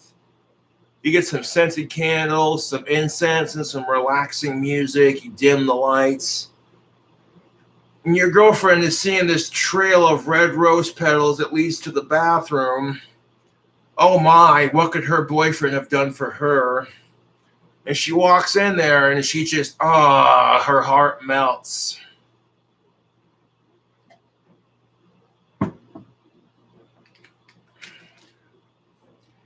She gets into the bathtub, and while she's sitting there taking a bath, get out her favorite cheesecake. I don't care if it's strawberry, chocolate, raspberry, whatever. Your girlfriend's favorite cheesecake.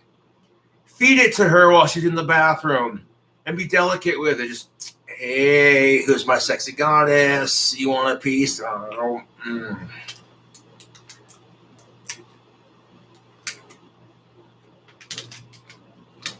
Bust out some pink champagne or some tequila rose, you know. And when your girlfriend's sitting there sipping on luxury, being pampered by the best man she's ever had, you know, you get that massage oil, you're massaging her feet, her shoulders, her neck, her back. And you do it because you want your girlfriend to have the best Valentine's Day she's ever had. Fuck the sex. Straight up.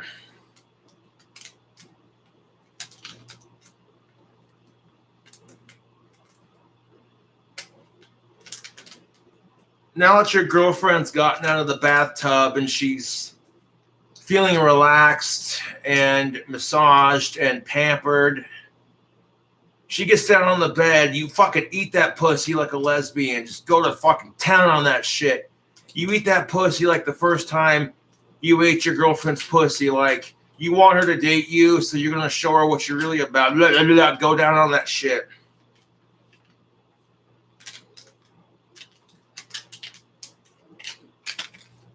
You fucking eat that pussy until she fucking orgasms and she's sitting there spazzing. And when your girlfriend's legs start spasming and she's having a fucking orgasm, cuddle her closer while she's doing it.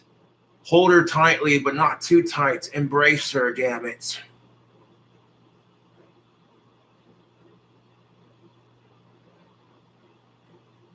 And if she says, and I quote, "Fuck me," now's your time to shine, champ. Pin her to the bed and fuck the shit out of her.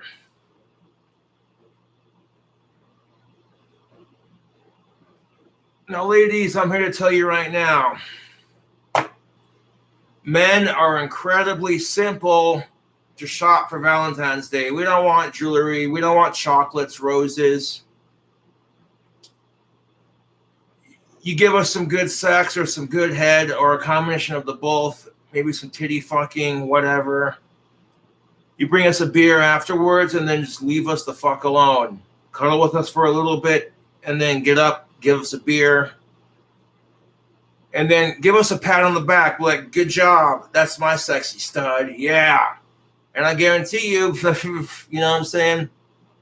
I don't know any men who wouldn't be happy with that.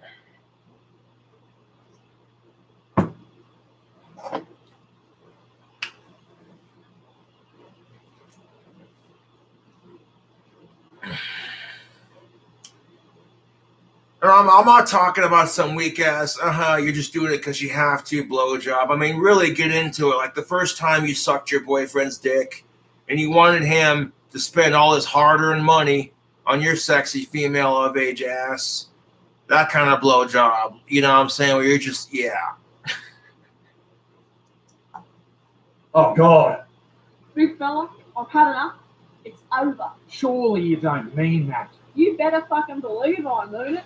You know what you've done? Come on. I've been really good. I haven't been out with the boys on the piss for like 3 days now. I've been doing really good. I haven't... Why is that always a thing? Okay, that's a stereotype because it's true. Your female friend is pissed off because you're going out with the boys and having a beer. You spend every fucking day with her. And the one day you're like, hey, babe, you want to come out and have a beer with me and the guys? She's like, no, have a good time. I'll be here by myself. And I'm like, you know what? 2 things. One, if women weren't so catty towards each other, they probably have an easier time making friends. And 2, if she got some friends of her own to go out and have drinks with, it wouldn't be such a big fucking deal. Yeah, your girlfriend will sit there and say, no, go out, have a fun time with your guy friends. I'll be here when you get home. You get home and you're fucking shit-faced wasted and you're like, hey, baby, I loves you. You're drunk and you want sex and your girlfriend's in the bedroom like, ugh, I've had a long night. I'm not in the mood. You've had a long night. Fuck. At that point, you got to stop thinking about the sex for a split second and just ask your girlfriend this simple question. You've had a long night. What's wrong? And the first thing she's going to say is, you didn't take me out to drinks with your guy buddies. And then you're going to get pissed off and go, honey, I literally offered you the chance to come with me and have a beer with my friends. And you said, no. Just like when we go out to a fast food restaurant and I go, hey, babe, do you want anything to eat? No, I'm good. And then you sit there and nibble on my fries. I'm like, okay, if you wanted something, just fucking ask. This is where, ladies, I'm not trying to pick on yous, but this is where a lot of women will struggle on the dating scene. It's the whole, you're not hungry, but you'll eat all his fries bullshit. It's like, dude.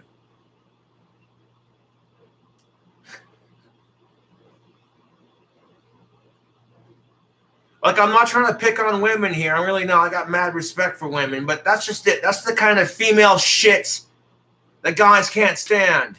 And then you wonder why a lot of guys are going on their own or going, you know what I'm saying? So in that case, when your girlfriend says, no, go ahead, go have a drink with your guy friends, you force her to come with you. But like, no, I'm not taking no for an answer. This is not going to be a fight later where you try to pin it on me. Fuck off.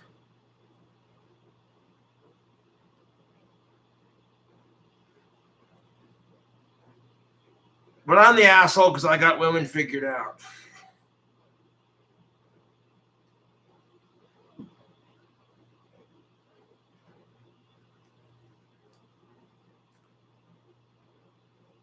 You know what I'm saying? Like, you pull up to a fast food restaurant drive-thru.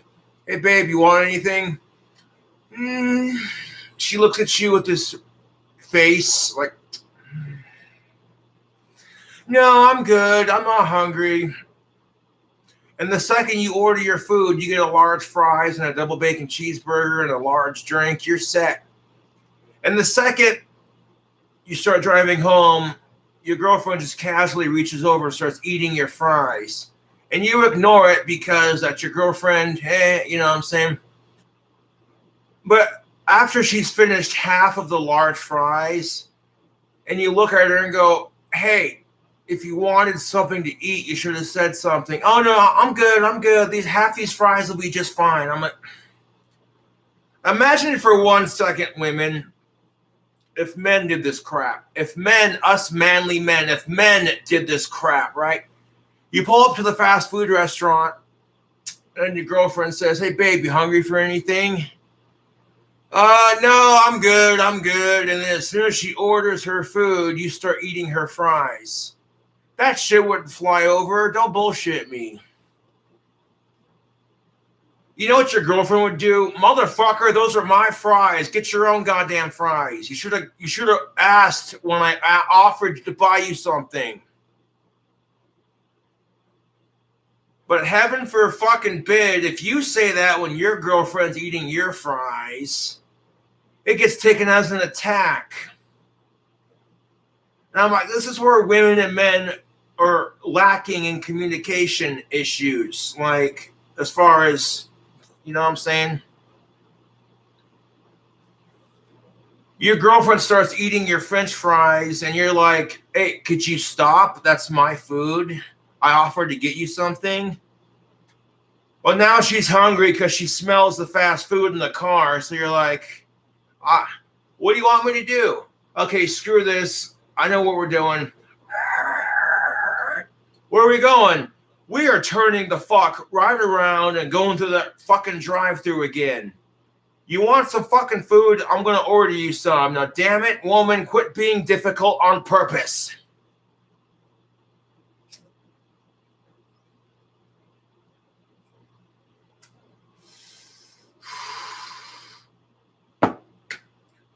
Just to have her do this number. You get back to the drive-thru. Okay, we're here. What do you want? I don't know.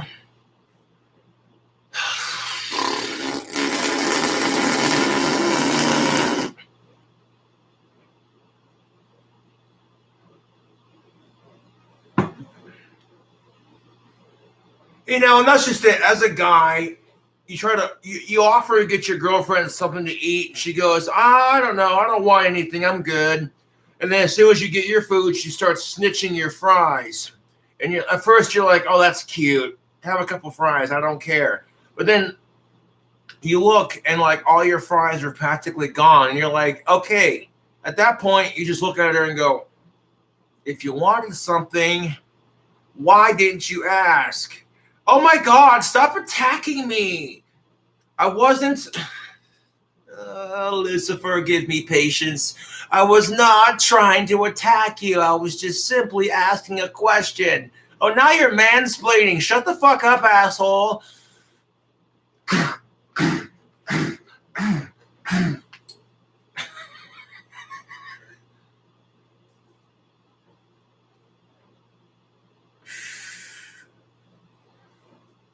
I'm not trying to pick on women, but this is what I've observed in my 30 years as a male.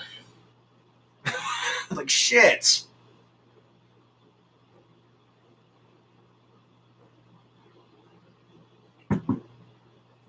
So, ladies, if you find your relationship is frustrating because of these issues, next time your man is taking you out to a restaurant and you pull up to McDonald's, Wendy's, Burger King, hamburger stand, Five Guys, whatever.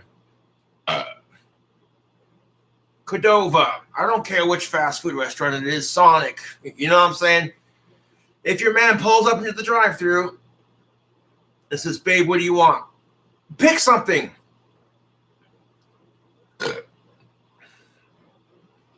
Because if you're genuinely not hungry, then quit snitching his goddamn fries.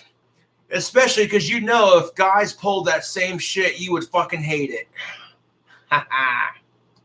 I've been pissing on the toilet seat as much as I normally do, and I only threw half my wage last week into the pokies. And more importantly than any of that, I have not pleasured myself to your feet whilst you slept for like 4 hours now. I'm killing it. No, dickhead, it's none of that. Wait, what? You're the hairiest man alive. The shower looks like it's got fucking carpet. The hair on your back's disgusting. Putting sunscreen on it's like putting grilled cheese on a grill. You know what makes me laugh about that argument?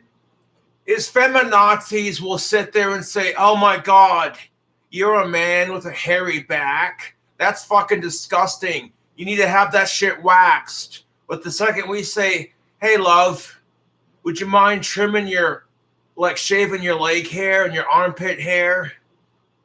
And, you know, maybe shaving your pussy hair, that's kind of gross. Body hair is natural. You're just a typical male pig.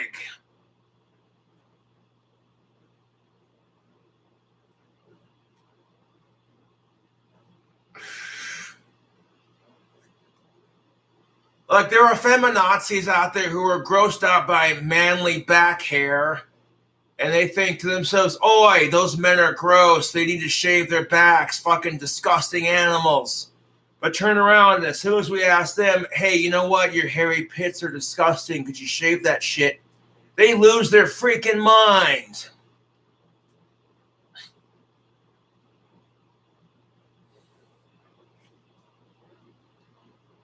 Cheers, YouTube.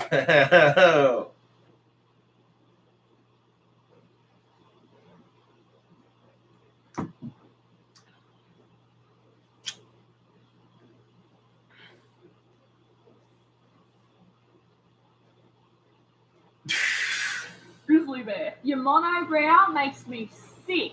And I've been choking on those fucking pubes for years. Oh, yeah, look at that. We got products like Manscaped. Manscaped. Hey, fellas, your balls and your crotch are too hairy. You need to trim that shit for your lady friend. But the second we ask women the same thing, hey, could you trim your pubes? Like, you want me to eat your pussy out, but I'm not eating Chewbacca for supper here, God damn it.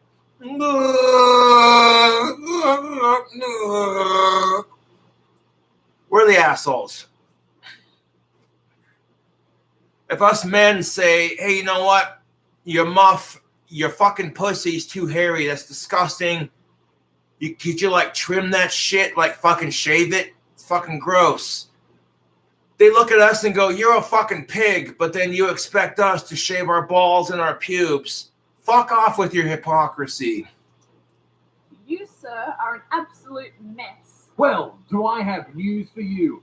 This Valentine's Day, ladies and gentlemen, Manscaped is the best gift that you could possibly give to your significant other or yourself. The Perfect Package 3.0 kit. This kit is designed to make below-the-waist grooming easy. It comes with the Lawnmower 3.0 with skin-safe technology, the Crop Preserver, an incredible anti-chafing ball deodorant, and the Crop Reviver to cover up that stank of that. You know, good on you, Isaiah, for getting that Manscaped sponsorship. But I saw a commercial for Manscaped that just triggered my social justice warrior. You see some super hot chick with black hair standing next to this big-ass Hummer, and she goes, hey, fellas, I don't know about you, but she likes a smooth ride. And it's some chick telling you to shave your balls. And I'm like, dude, if this were a commercial with some gorgeous dude standing next to our soccer mom minivan being like, hey, ladies, I'm a man. And I like my women to have a smooth pussy when I fuck them and eat their pussy out. So the new Womanscape has got you covered. Women would lose their shit. They would be screaming about fuck the patriarchy and oh my God, all you men are the same. Rather than acknowledge that, hey, women and men are similar and that they have standards when it comes to body hair. But somehow when men do it, we're the assholes. But when women do it, do what you're told if you want to get laid. Know your role in society, you male cis pig. Now bow down to your female overlords.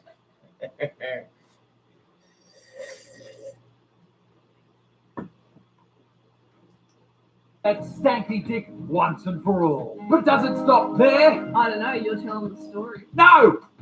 Sorry for yelling. It does not stop there. Ladies and gentlemen, if you purchase from manscaped.com/Butterfield right now, it will come with 2 amazing free gifts includes the shed, the perfect carry case for your Manscaped products. Also a pair of anti-chafing performance boxer shorts. Now, I guess the question is, now that I have the performance package from Manscaped, Your balls will thank you.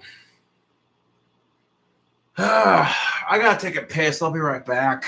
Fucking beer's going right through me. Throw this bastard away while I'm up.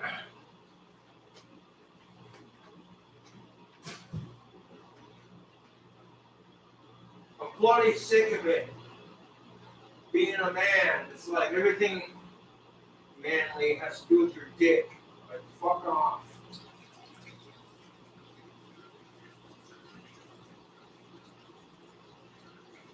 You're not allowed to like fast, loud cars, or big Hummers, or large guns, or guns in general. But you're just trying to compensate for your dick size. Oh, bloody hell, fucking kiss my ass.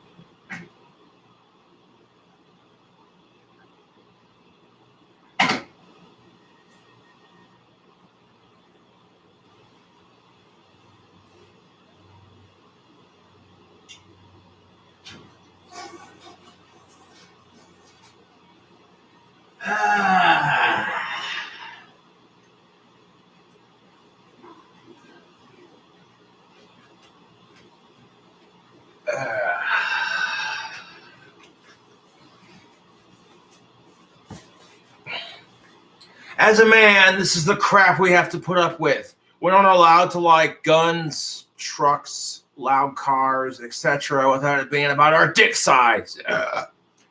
Oh, the only reason you like the Barrett 50 caliber is because you're trying to compensate for a small dick. And ladies, you have no idea what that's like as a man to have everything be about your dick size. Oh, wait. You kind of do, don't you? Except it ain't about your dicks, ladies. I knew. What if, and I quote, people said things like, the only reason women love to shop for clothes, the only reason women love to shop for clothes and buy push-up bras is because it's all about their boob size. You would fucking hate it if that was the stereotype for women. I'm not afraid to tell it like it is, and that's what pisses people off the most.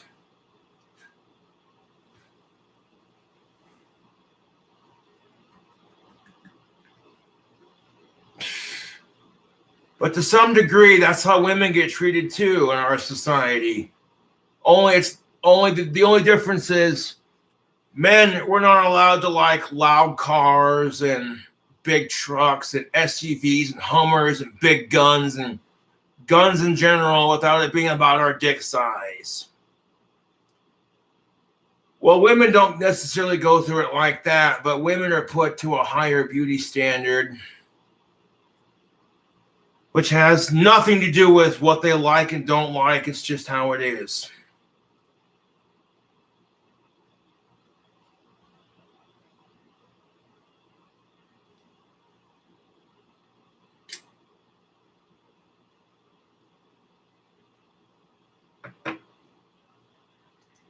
okay, will you take me back? Okay, I'll take you back. Hang on. You do what to my feet? Don't worry, babe. Now, ladies and gentlemen, get 20% off and 2 free gifts plus free international shipping with manscaped.com/Butterfield. And ladies and gentlemen, a very happy Valentine's Day from manscaped.com. Now, back to the video. All right. Valentine's Day is coming up. And I'm telling you right now, get yourself some tactical soap. The link is in the description box below. And by using that affiliate link and coupon code King Cobra, you're going to help your boy Cobra make some money. But it'll also help you out because it'll save you a couple bucks on your next tactical soap order. I love wearing tactical soap because every time I walk by women, their reaction is the same. That dude smells good. When you get the same regardless if you're getting laid or not, when you wear tactical soap and the same reaction is that dude smells good every time. What have you got to lose, fellas? Time to man up. And all is fair in love and war. So get yourself some tactical soap. Coupon code King Cobra will get you 15% off your next order.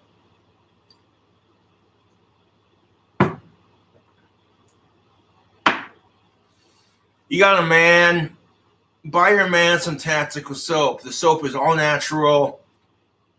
And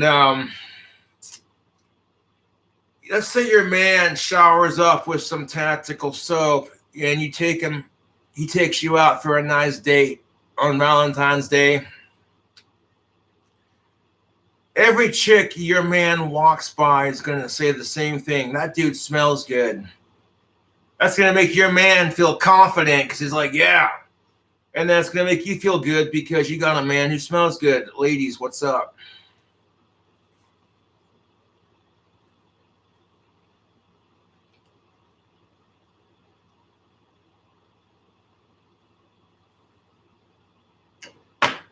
No, for years, women have been the masters of seduction, showing up in a tight dress, makeup, shaved legs, their pits and their cooch are shaved. You got a nice little landing strip going. Yeah. Women don't have to try that hard to seduce men. Seducing men is incredibly easy because we're simple. It doesn't take us a lot to be seduced.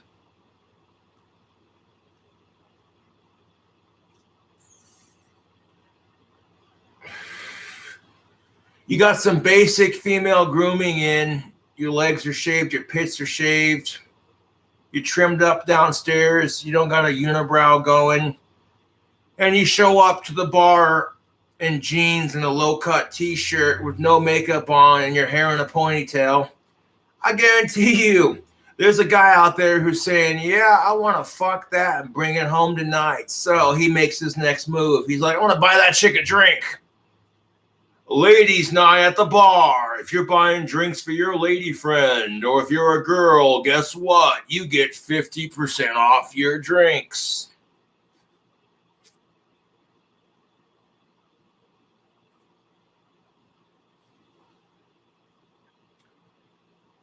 I would imagine if your pussy's too fucking hairy and you get your period, you're getting all this dried blood stuck to your pubes.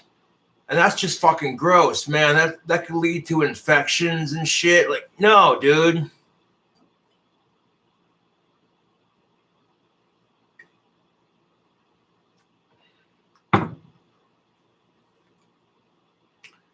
The second we ask women to shave their pussy, we're the fucking pigs. But they got these commercials for Manscaped featuring a woman telling all these guys out there that, hey, she likes a smooth ride. Hey, you know what? I like Manscaped. I haven't tried their products, but from what I can gather, it's a product for men, you know? And there were times when I'm shaving my pubes and I'm like sitting there delicately like trying not to nick myself. But the shaver I got works just fine. I bought a cheap rechargeable shaver from Walmart for shaving my face and my pubes. Yep.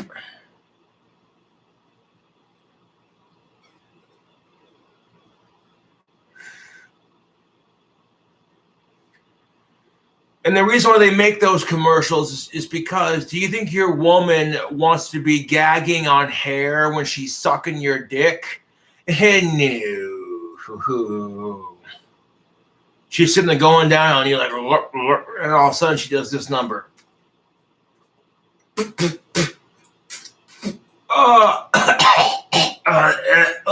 No. However, some girls like a little bit of bush down there because your soft pubic hair rubs against their clit. Some girls like that shit. It just depends on who you talk to.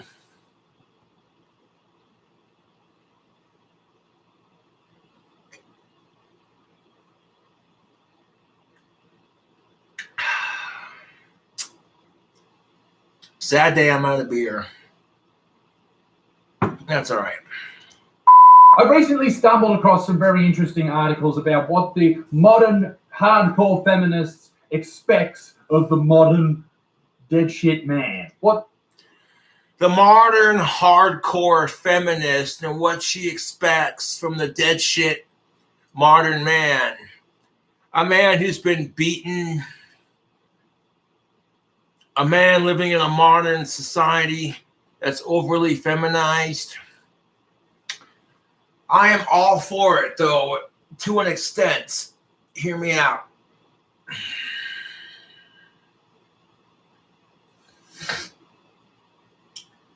It's okay for men to express their feminine side. However, to completely say, hey, you fucking asshole, you need to be all feminine or you're not a real man. It's like, shut the fuck up, because as soon as you get what you want, ladies, you're unhappy. Right? Not to be a prick about it, but it's the truth. What happens then when you're like, hey, babe, there's a spider in the kitchen. Could you come kill it for me? And your man's too much of a pussy to be like, I don't want to squish it. Spiders are gross. And you're sitting there going, I wish he would man up. But then turn around and different story when it's a different situation, right?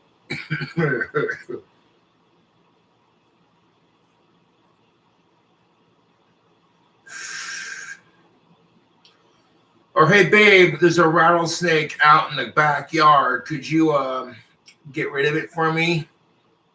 Your wife hates snakes, and she's like, ew, gross. You know, so you hire an exterminator to get rid of it. And then the exterminator ends up being a chick with more balls than you. Oh, shit.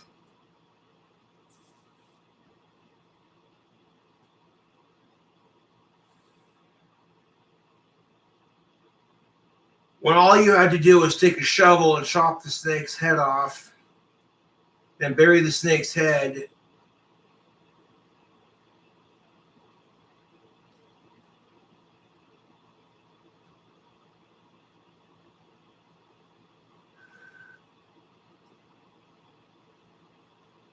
That's what gets me about the hypocrisy of the whole thing. We're being sold this product as men. Hey, your balls will thank you. Manscaped.com. But the second we tell women to shave their pussy, we're the fucking offensive ones. We're the ones that are fucking assholes who are disgusting and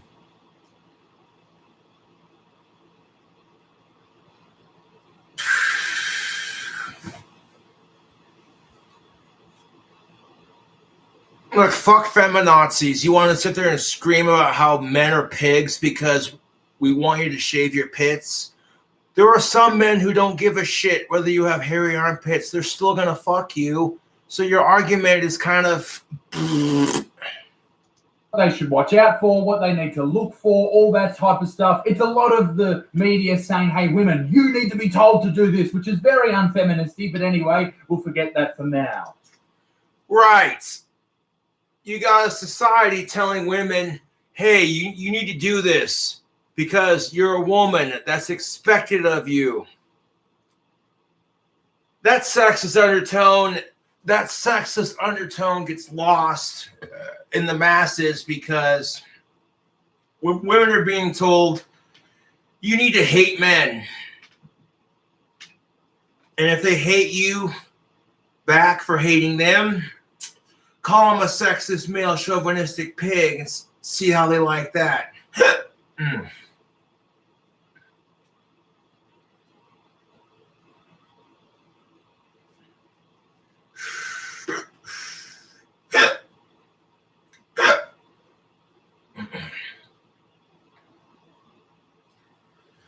You got 7 million women on TikTok screaming hashtag kill all men.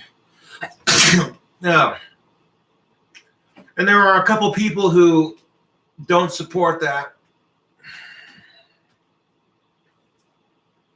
But for the general society we live in, you're a typical woman who hates men. Oh, we'll support you all day, every day. But if you're a typical man who hates women, you're a piece of shit incel, sexist cuck, white cis male privileged motherfucker.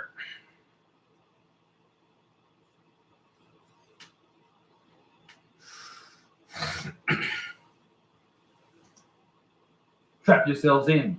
This is going to be a bumpy ride. This is from Cosmopolitan. 15 signs the guy. Oh my God. 15 signs the guy you're dating isn't the woke bae he thinks he is. So once again, we have an article that was more than likely written by a pissed off feminazi explaining, female-splaining 15 signs why the guy you're dating isn't a woke bae as he thinks he is. Oh my God.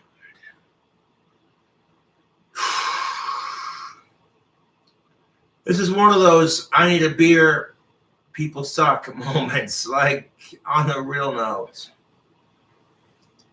You're dating isn't the woke bae he thinks he is. Ladies, take note. If your man does any of these, fucking watch out. He paints his exes in a negative light. Wait, what? Your man does any of these, fucking hypocrisy. Oh, watch out. He paints all of his exes in a negative light. Sure, some people have really crappy exes, but if he had a few long-term relationships and tells you all of those women were crazy or bitches, then the chances are he is in fact a crazy bitch. Fuck you to the moon. Here we go again. Here we fucking go again. If women complain about their fucking exes and tell the current man they're with every guy they've been with is a piece of shit asshole who didn't treat her right, nobody says shit. But the second he complains, the second the man, the dude, the guy complains about his exes, he's the asshole. Fuck you.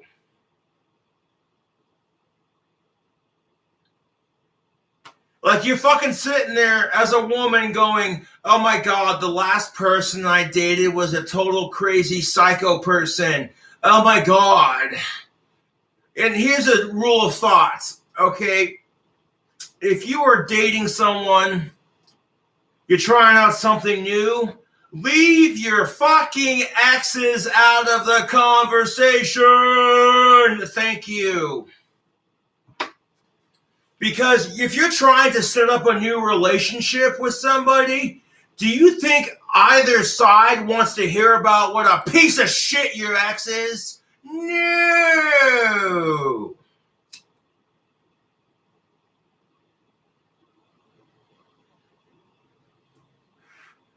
There are two things you do not bring up on a first date. Your piece of shit exes. Okay, three things. Your piece of shit exes, whether or not you have STIs, or whether or not you're a single parent. Those are just three things you don't bring up on the first date.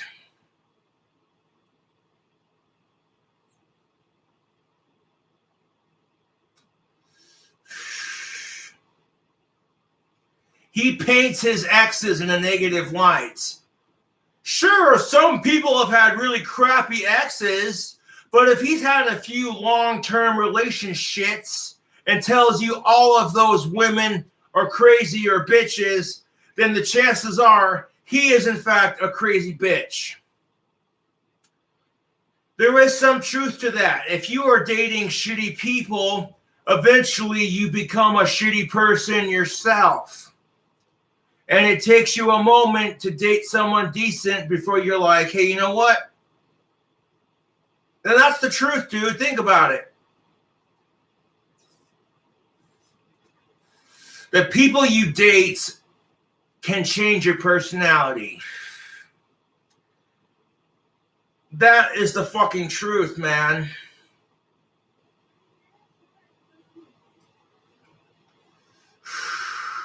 You could be the nicest person on the planet, and then you start dating a piece of shit of a person, and within a couple of months of dating that person, now you're a piece of shit too, who treats the people who care about you like crap.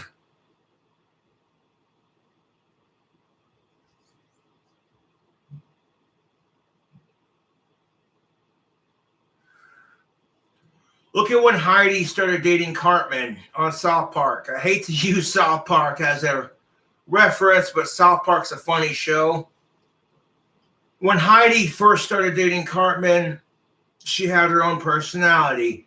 But after a couple of months of dating Cartman, she became a fat bitch. Basically a female version of Cartman. And that's so true with the dating scene today.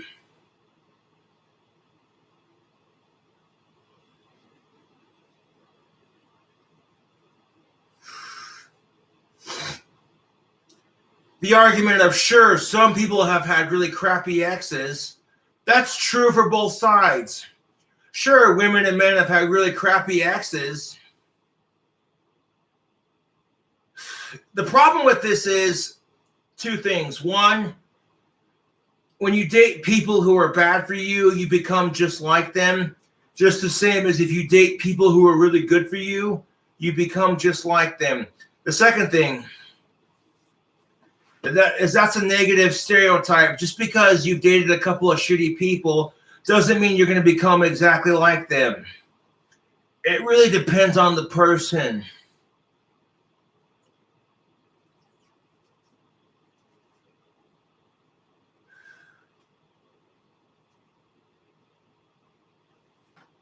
But if he bitches about them, he must be just like them. Okay, ladies, what would happen if there was a freaking article that said 10 signs you're dating a crazy bitch?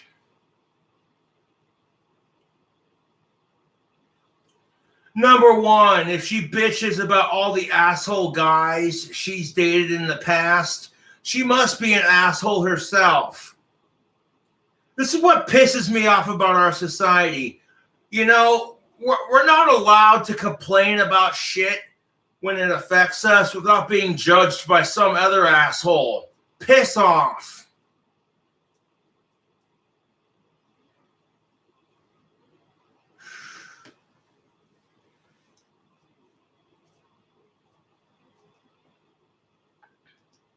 His exes in a negative light. Oh my God. I mean, Yeah, heaven forbid that women paint their exes in a negative light.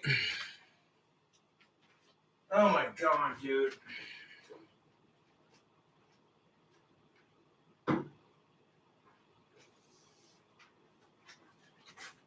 And you can already tell that this fucking article on Cosmopolitan was written by a bitchy feminazi. We've all got exes who we don't viciously hate with every fiber in our being. All right? I think that's fine. I think that's pretty normal. Sometimes. Yeah, you know what? Sometimes when you have a shitty ex, you don't hate them with every fiber of your being. Sometimes when you have an ex, and it's just part of conversation, dude. Like if the topic comes up, you know what I'm saying? And when it comes down to exes, and it's a lot of he said, she said. Well, they did this. Well, they did that. You know what I'm saying? So unless you're in their relationship personally, you don't know who's right and who's wrong. You know what I'm saying? Like the person who says, oh, that person didn't treat me right. Well, that person says, well, she didn't treat me right. And Most people break up in an amicable fashion. But let me ask you this, Cosmopolitan. Would you rather your boyfriend, your woke bae, hate all of his exes in a very negative light, or fucking love them all? Answer me that. Exactly. For real, Cosmopolitan, would you rather your woke boyfriend for your female friend hate all of his exes, or be like, you know what? We made it work. We tried. It didn't work. We're all adults here. We can be mature and move on from this shit. Haters. He loves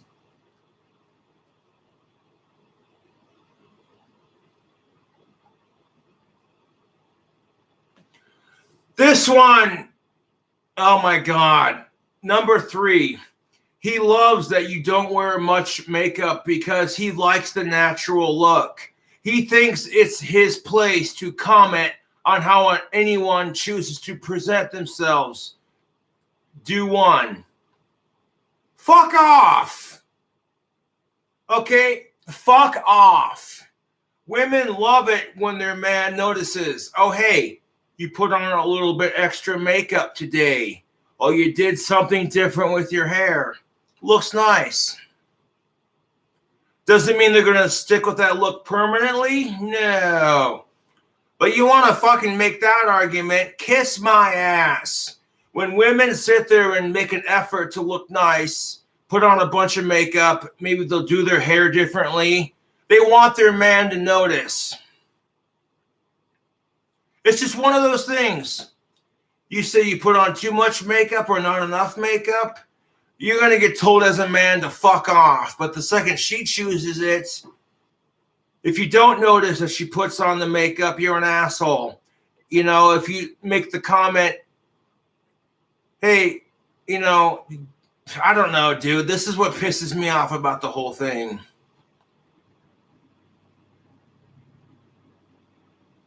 He loves that you don't wear much makeup because he likes the natural look. Well, a lot of that depends on if you can pull it off. Oh, I said it. There are some women, I hate to say it, a little bit of makeup wouldn't hurt. But if you're fine with the natural look, then who gives a fuck what anyone thinks?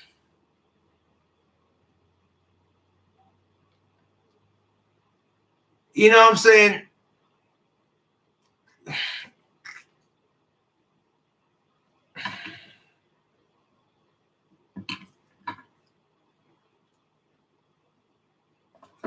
It's like we're damned if we do, we're damned if we don't. If we don't notice she puts on a shit ton of makeup to look pretty for us, we're the assholes.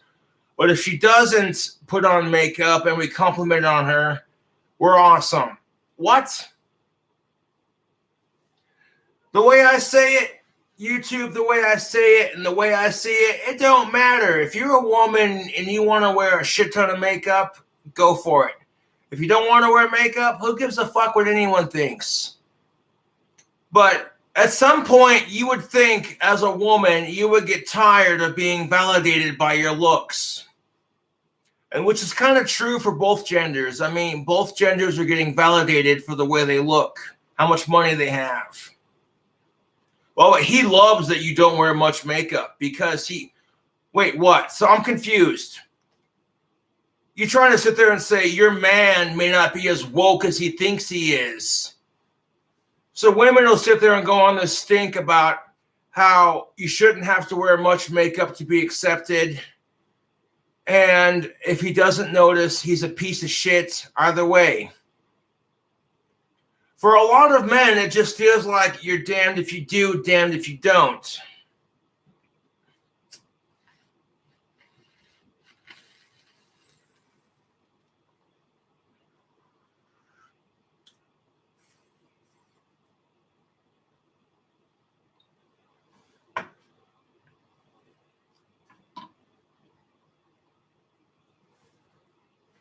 It's like the common denominator is you have to notice these things, fellas. If you know your girlfriend good enough, you'll recognize her. You know what I'm saying? If she decides to put on makeup, compliment her on it. Say, you look good with makeup. If she decides not to put on makeup, compliment her. Be like, you look good without it. You know what I'm saying? And if you make her genuinely feel like it doesn't matter whether she puts on makeup or not, you're going to have a happier girlfriend because she'll feel like, hey, he doesn't care what I look like. He's just there for you.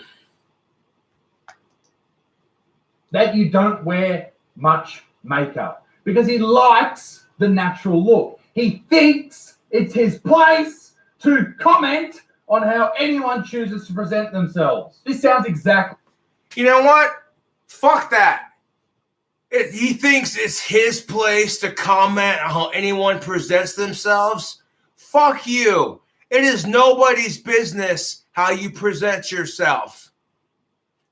If they got a problem with the way you present yourself, then they can kiss your ass. You know, there is a certain social expectation with the way you present yourself if you want to do certain things. I get it. But outside of that, dude, you know what I'm saying? With women, that's just how it is. You say to your woman, hey, you look good with natural makeup or no makeup at all. And I hate the fact that women choose to put it on. You know what she could say? Well, it's her body. It's none of your business what she does with her body. And why do you care what she does? You're with me. But if you tell your girlfriend, hey, you know what? You look nicer with more makeup on. You know what she would say? It's my body. I'll do what the fuck I want. You're a shallow asshole if you expect that. And if you turn around and throw the shallowness that women expect from men in her face, you're the asshole for telling it like it is.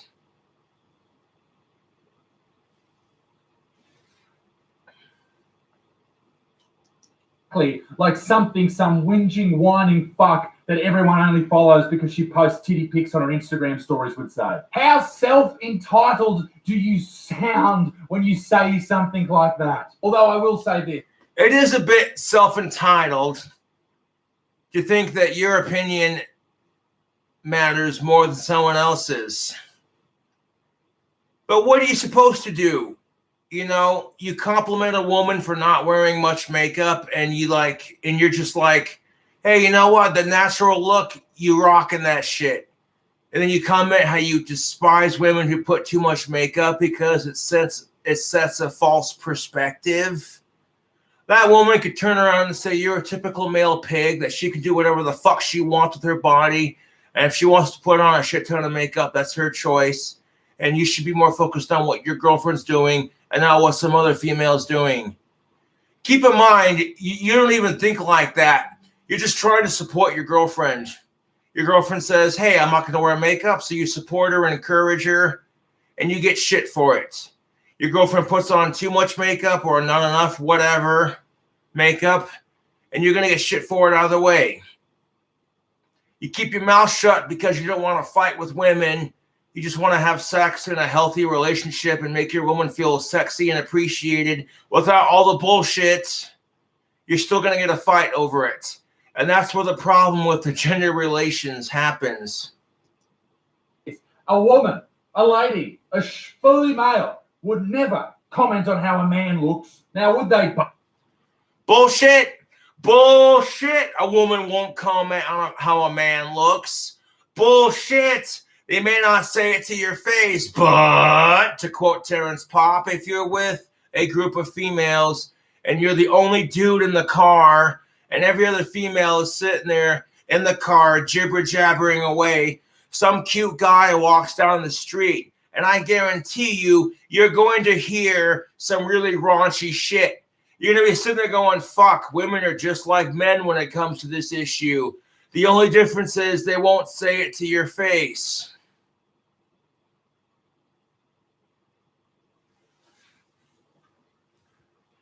Like, that's what separates women from men, is a man will be like, hey, you know what? That chick's hot.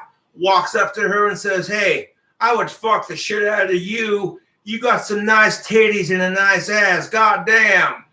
And you know what he gets? Pepper sprayed, balls to the fucking knee, a slap in the face, or a drink in his face. If a woman does the same thing compliments him on his bulge, his muscles, his ass. Even if that dude's married, if he smacks her for being too aggressive with her flirting, just like women do when men are too aggressive, he gets called a piece of shit. Like, geez, I was giving you a compliment. What? And if he says, madam, I have a wife, you know what she's going to say? Huh? What? Do you smack your wife too, you piece of shit? Fucking kiss my ass with this hypocrisy.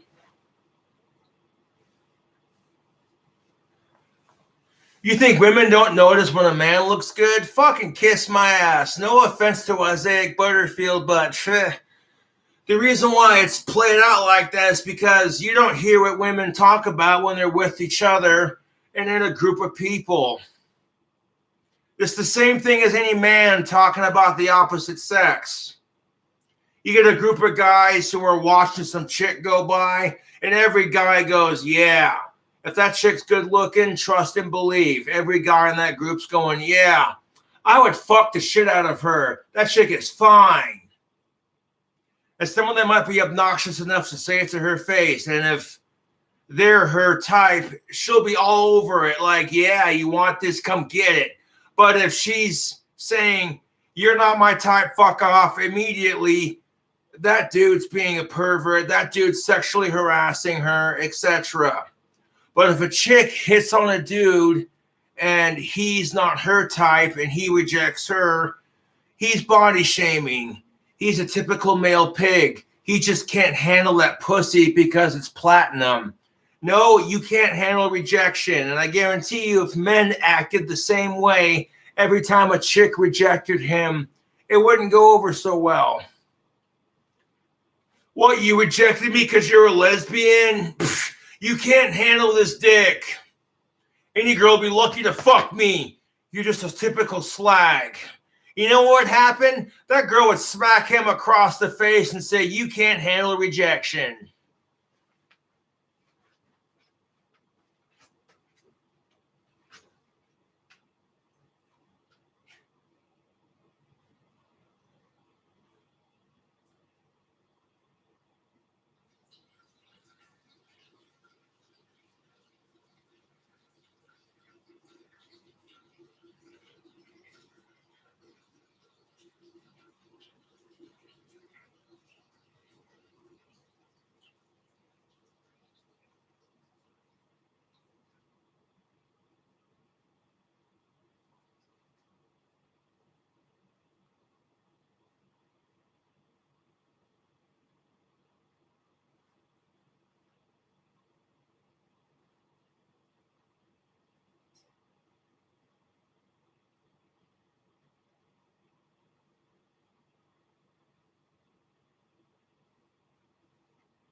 And this is what pisses me off about the dating scene, in all fairness. If you reject a woman as a man because she's too fat for your standards, you're body shaming. But if a woman rejects you because you're too fat for her standards, nobody says shit. If anything, they're like, hey, maybe if you went to the gym and worked out and stopped shoving pizza in your face, maybe you'd have an easier time getting a girlfriend. BuzzFeed. Or BuzzFeed again. Not that any man in the entire world would give a shit about any of this. My point being, it's slightly hypocritical of you to sit there and say, you're not allowed to say anything about how we look. But yeah! Isaiah Butterfield tells it like it is. It is extremely hypocritical for women to sit there and criticize the way men look, but the second we do it, we're the assholes. Then post articles about, this is why we want you to look. Exactly. Then you post articles on top of it of this is how we want you to look and behave. If a man had posted an article on Cosmopolitan on how his ideal woman is supposed to look / behave and act, he would be ridiculed as the biggest sexist on the planet. He doesn't speak up when his friends make sexist jokes or when they use degrading language to describe other women. If he just sits there while his mates boast about smashing women and sticking it in them, he is just as bad as them. How many women have made comments like that? About how they got themselves some good dick. Got the hiccups. God damn it. If women make degrading jokes like how they fucked that man, but his penis was too tiny to satisfy them, but at least they got some, nobody says shit. But the second a man makes a joke about how he fucked that chick and got himself some pussy, he's the asshole. Kiss my ass. He doesn't speak up when his friends make sex. Oh, like, you know, you expect your man to speak up when his guy friends make sexist jokes about women, but if you're not going to stick up for your man when your lady frenemies, your lady frenemies make sexist jokes about men, you can't expect him to do the same thing. Sexist jokes, or when they use degrading language to describe other women. If he just... Oh, you know, and women are just as degrading towards men as men are towards women. Like, I've heard women make comments about, oh, he only lasted 5 minutes. He wasn't a real man. He couldn't hold his cum inside his tiny ass dick for more than 5 minutes. He was a lousy fuck. But the second men make comments like that, we're the assholes.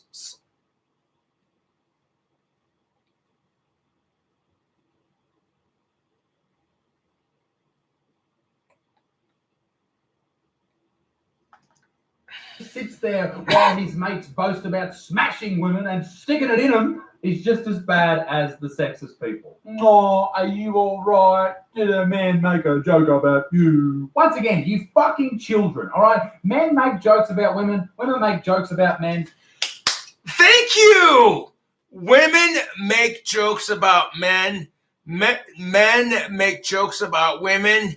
Yet it's only seen as offensive when men do it. It's only seen as offensive when men do it. If you want to get pissed off at this, fellas, let me tell you something. Farting. I said it. I'll say it again. Farting. Okay? It's only seen as super offensive when women do it, but if a man does it, nobody says shit. They're like, oh, typical gross male. It's the same situation. If a woman makes a joke about how tiny your penis is, nobody says shit. But make a joke about how tiny her boobs are, and everyone thinks you're the biggest asshole. And here's the best part of it. Women can control how big their boobs are. They have surgeries, they have pills, etc. Men are pretty much stuck with the dick size they have. So who's really the bigger asshole here? Everyone hates everyone, all right? That's the circle of life. That's exactly the circle of life. Everyone hates everyone. We're all going to die someday alone and miserable, just like everyone else. Might as well make the best of it. It all happens. People make fun of you, me, and everybody else. You better fucking believe this, ladies and gentlemen. If you don't press the subscribe, if you don't, I don't know what I'm talking about. Grow up, all right? Telling jokes means nothing, all right? Oh my God. All of his favorite books are written by men. All the TV shows he watches, all the music he listens to, all the films he loves are made by men. Unless he regularly engages with the work of women and does this without boasting about it, he will have no actual clue about the female experience. Fuck you, fuck you, fuck you, fuck you, and fuck you. Nobody says shit when a woman's favorite books, TV shows, music, etc. is all women.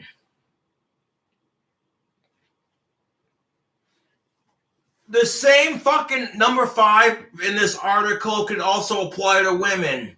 If all of her favorite books are written by women, all of her favorite TV shows that she watches, all the music she listens to, all the films that she loves are made by women, unless she regularly engages with the work of men and does this without boasting about it, she will never have an actual clue about the female experience.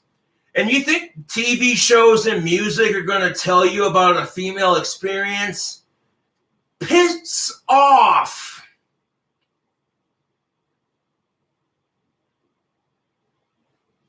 Okay, TV shows and music and books are just a small segments. Music is just a small segment of what women have to go through.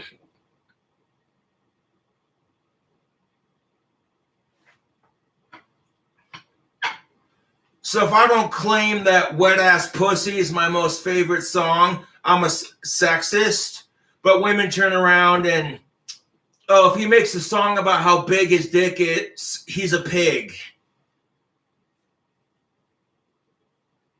The kind of shit that just makes you want to facepalm into a wooden desk as hard as you can, repeatedly.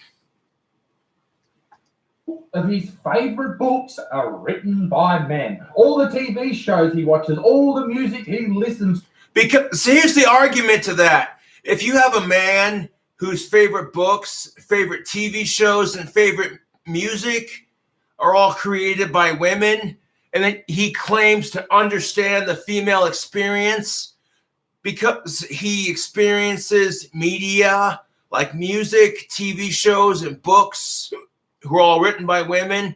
Women everywhere are going to say the same thing. Just because you listen to Beyonce and watch TV shows and read books that are written by women doesn't mean you understand our experience. You simp. So number 5 is bullshit. To all the films he... Legend tells of a place where everyone comes together to play. Loves are made by men unless he regularly engages with the work of women. Oh, and does so. Unless he regularly engages with the work that women do. But if he tries to support women, he gets called a simp. If he's against women, he gets called an asshole. How are we supposed to win here?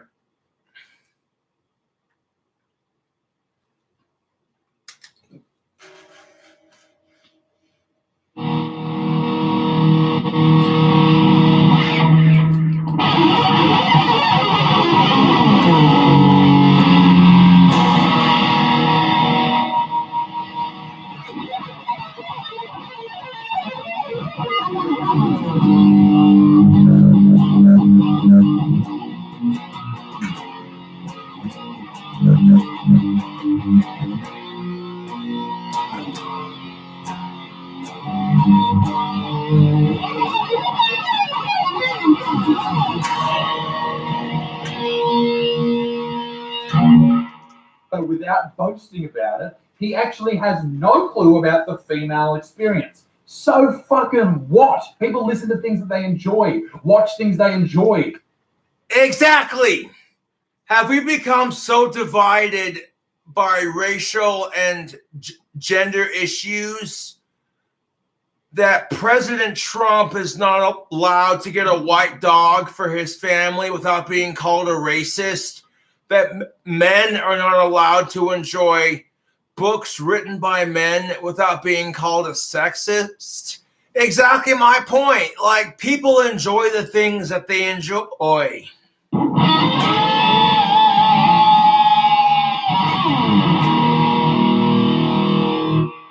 Well, think about it. Barack Obama got a white dog for his family, and nobody screamed how racist that was. That's because Barack Obama and his family are black, and it doesn't work like that, you insensitive prick. Piss off. You're telling me that the dog went on a bus and told black people to sit in the back of the seat. No, it's a fucking dog, you idiots.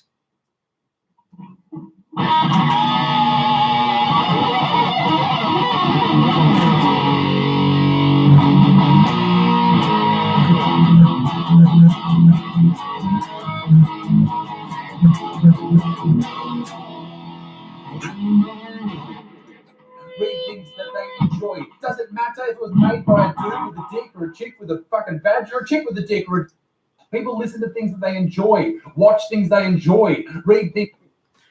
I tend to think you're sexist baiting. You are, okay, we have race baiting. That's a thing. Okay, Barack Obama and his family get a white dog and nobody says shit. But as soon as Trump and his family get a white dog, he's the biggest racist on the planet. That's called race baiting. And the same can be said for sexist baiting or gender-based baiting. When everything becomes an issue about gender. You know what I'm saying? How would it feel if women everywhere who chose to listen to media created by women, they refused to listen to a man's perspective or anything that man created. They just simply enjoyed the media, the books, and the music that women created. And if they got told by men everywhere that you're being a sexist cunt because you only listen to things that are created by females, they would lose their shit. They'd be saying the exact same thing that Isaiah Butterfield is saying. They'd be going, hey man, people enjoy what they enjoy. Can we stop gender baiting everything? Like, Jesus Christ. Things that they enjoy. Doesn't matter if it was made by a dude with a dick or a chick with a fucking badge or a chick with a dick or a dude with a badge. Who gives a fuck, all right? I just finished watching The Queen's Gambit, a fucking great show. The main character's a woman, and I didn't even mind. All right, I know that's going to blow everyone's fucking mind out there, but it doesn't matter if it's a good story, then it's fucking not bad. He pressures you to do.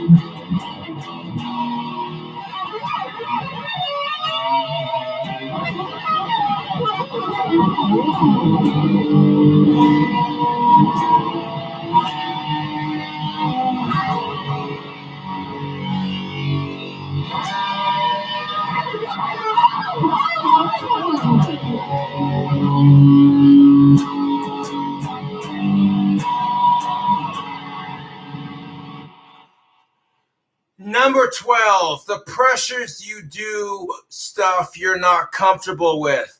Respecting other people's boundaries makes you an honorable human being. Anyone who pushes you to do something you don't want to is trash.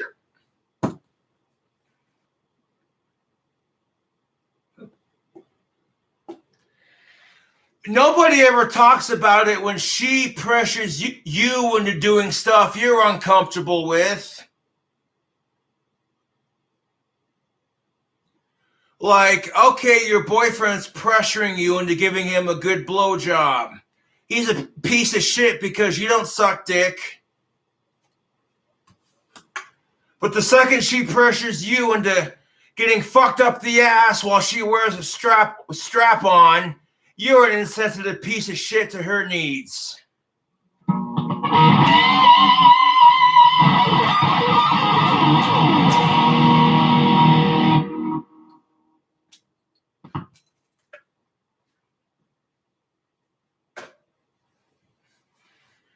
You know what I'm saying? He's pressuring you into doing stuff you're not comfortable with. He wants to fuck you in your ass and reach around and diddle your clit. But you're not comfortable with anal. He's the asshole for pressuring you into it. But the second you do it, nobody's going to say shit. Oh, if you were a real man, you'd let your girlfriend fuck you up the ass with a strap on, even though you're not gay and you don't like dick and you're with your girlfriend.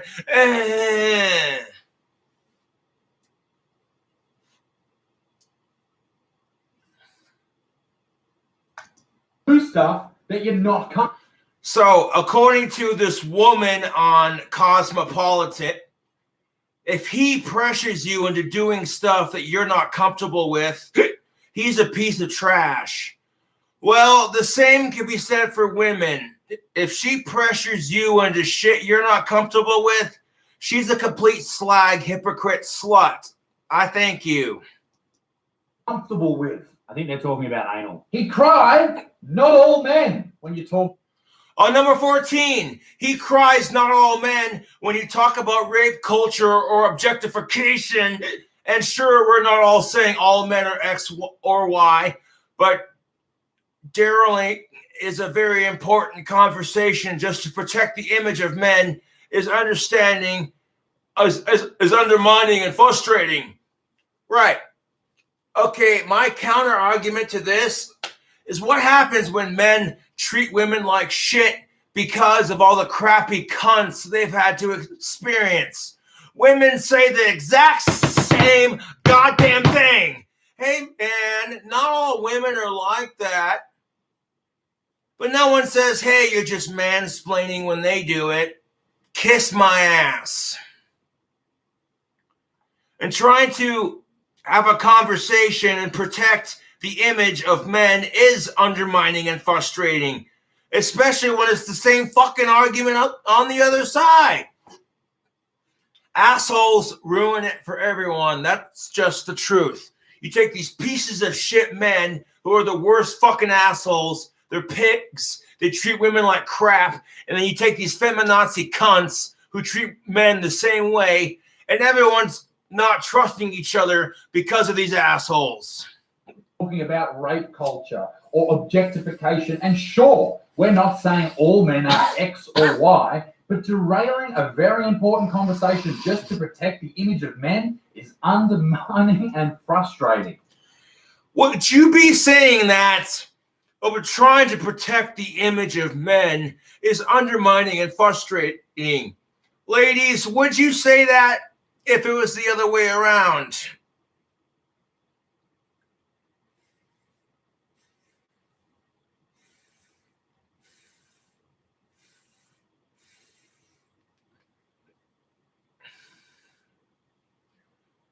If women are having their image ruined because of the fucking sluts and the cunts that make women look bad in general, and you know what I'm saying? You wouldn't be sitting there saying, you know what I'm saying? It's the same argument on the other side, even if the outcome is caused by different situations. That's the kicker of it.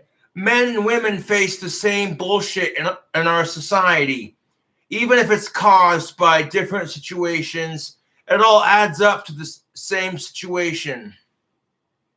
Take body shaming, for instance. Even though body shaming looks a little bit different for men versus women, the outcome is still the same. We're being made to feel like shit because we don't have, quote unquote, the perfect body. Yeah, that's crazy. Imagine someone like going out of their way to say, hang on, all men aren't rapists, or all men don't sexually assault women, or all men aren't involved in domestic violence cases. Yeah, imagine saying that the stereotype for men, not all men are like that, but we're mansplaining when we say that shit. Never mind the fact that when incel pieces of shit men attack women, it's the same argument they have. Hey, look, you piece of shit. We're not all like that. Imagine someone saying that. That's just crazy. Why would you need to say that all men don't do these things? Here's the answer to that question. Anytime you read about rape culture, you read about toxic masculinity, they don't just say, oh, we're just talking about the ones. that actually commit these horrible acts. No, they just say fucking every person. That's the problem with it, dude. And it's the same argument for women. When we talk about men and all the toxic things they do, we're not focusing on the assholes who actually do it, but the whole entire goddamn gender. The whole entire goddamn gender is getting shit for the couple of fucking assholes that ruin it for them. And women are no different in this argument.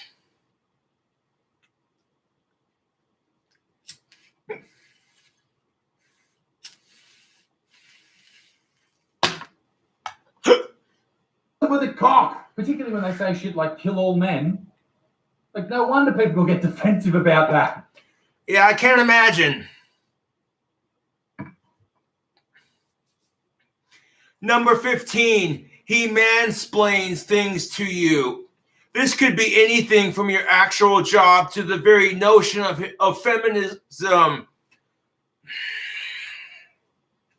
I fucking hate the term mansplaining. You gotta make it about men and all the piece of shit things we do.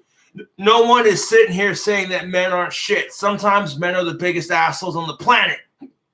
However, what would happen, ladies, if you were on your period? Ladies, if you were on your period and it was the worst fucking period you've ever had, and your man just looks at you and says, hey, babe, what's wrong? And you start telling him everything. You're on your period, you're cramping, every woman you encounter is a fucking bitch. You hate all the women in your life, you're bloated, you feel disgusting.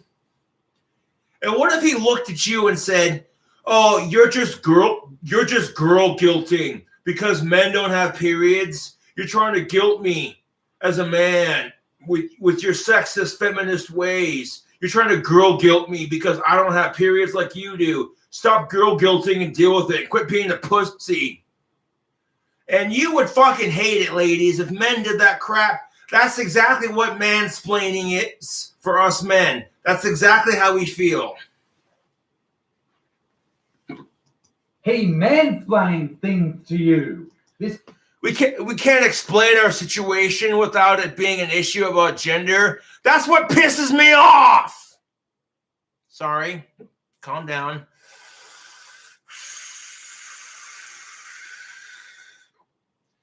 It's 98% of the time we're not trying to make it an issue about gender or the battle of the sexes crap. You ask us what's wrong. You want us to be better with our communication as men. How are we supposed to do that if everything we say is, oh, you're just mansplaining? You know, why are you bent over holding your nuts? Oh, some dickhead kicked me in the balls. Shut up your mansplaining and quit being a pussy about it. And then turn around 10 seconds later. Why can't you be more open with your emotions?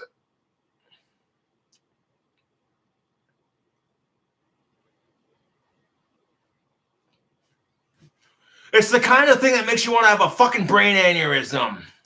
This could be anything from your actual job to the very notion of feminism. Well, if you knew what the fuck you were talking about and got your facts right, we wouldn't have to. But this is not just the amazing journalists at BuzzFeed, it's also advice. This one's entitled, Have You Been Woke-Fished Whilst Dating?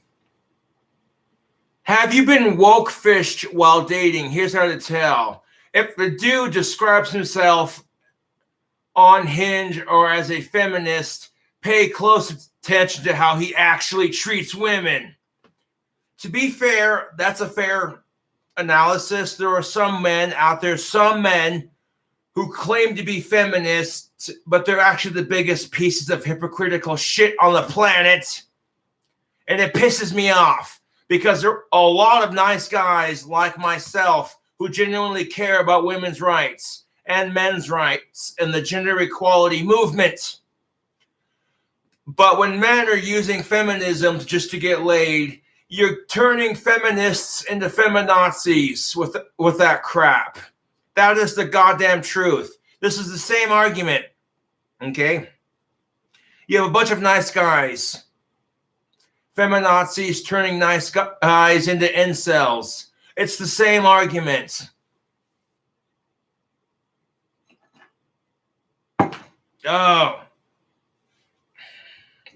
Here's how to tell. If a dude on Hinge, which is a like Tinder and shit, describes himself as a feminist, pay close attention to how he actually treats women. Okay, first, ladies, if a dude describes himself as a feminist, he has no substance about himself whatsoever. He's not intelligent. He's not humorous. He's nothing. He's just trying to fuck you by trying to, like, I don't know, appeal to your delicate sensibilities about how important feminist culture is and that everyone's oppressed and I'm going to save you all.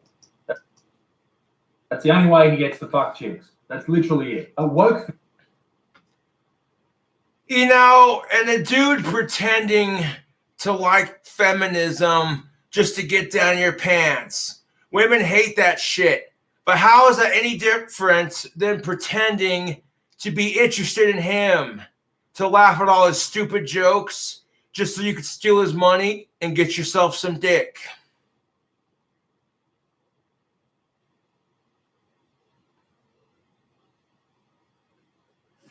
Because there are women out there who pretend to like a man just so they can get laid, just so they can steal his money, and then bitch about how oppressed women are. In a Western society, women are not oppressed in a Western society. Fish. A woke fish may at first present themselves as a protest attending sex-positive, anti-racist, intersectional feminist who drinks ethically sourced oat milk and has read the back catalog of Audre Lorde twice. But in reality, stereotypes, right?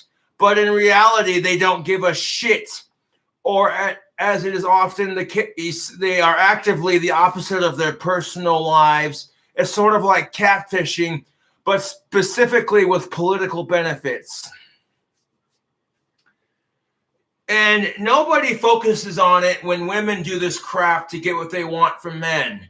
That's the argument I'm going to make. And if you don't like it, kiss my ass. If this video pisses you off, suck my cock, eat my shit, and get over yourself.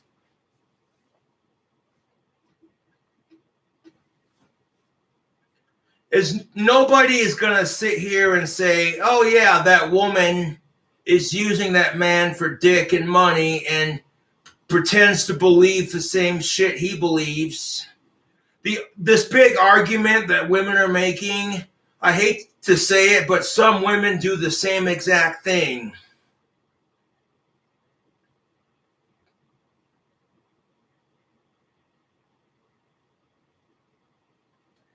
Yeah, it's very rarely fucking hiccups.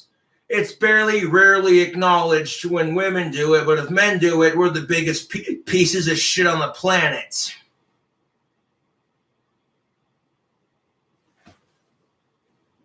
They first present themselves as a protest-attending, sex-positive, anti-racist, intersectional feminist who drinks ethically sourced oat milk and has read the back catalogue of Audre Lorde twice. But in reality, they don't give a shit, or as often the case is, they're actively the opposite in their personal lives. It's sort of their catfishing with their own political beliefs. Okay, that sounds dangerous. But surely, give us an example, give us some evidence. That's not happening in real life. Is advice. Zara, 23, was woke-fished after... Okay, Zara, 23, was woke-fished too. After being in a relationship with her ex for a year, she realized that some of his views seemed really off in a way that they hadn't to begin with. Yeah, when men pretend to be into feminism just to get some pussy, it's all anyone ever talks about, these pieces of shit men and what they do. But when women sit there and pretend to be about men's rights and supporting gender equality just to get some dick, a free meal ticket, and a place to crash, nobody says shit.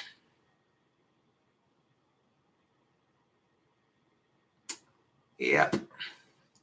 Being in a relationship with her ex for a year, she realized that some of his views seemed really off. And by really off, I'm sure what Vice means is they didn't align with hers. And we're in a society right now where if your views slightly don't line up, if they're not parallel, then you must freak the fuck out and write into Vice. Exactly. We live in a fucking society where if your goddamn views don't line up, He seemed very. we live in a society where if your views don't line up with someone else's line of views, you're a piece of shit. And you, as the person who's being disagreed with, you have to go on social media and make your voice be heard. Someone else said you're a dude, even though you identify as a sparkly unicorn dragon. You're pissed off about oppression. Now you have to storm to Twitter as a social justice warrior because someone mispronounced your fucking pronouns. Very philosophical, artistic, very well read. He was passionate about the environment. Initially, that chick's boyfriend seemed very philosophical, artistic, well-read. He was passionate about the environment and staunchly opposed the likes of Jordan Peterson, Zara recalls. But here's the best part of it. If women support a woman who hates men, nobody says shit. No one says, hey, you're being a feminazi cunt. You want to bitch about oppression, but you're not doing anything to change it. You know, it goes completely unchecked. But if you're a man who supports a man who hates women, everyone goes off and says you're a piece of shit typical male. We have all these goddamn talk shows just bad-mouthing men.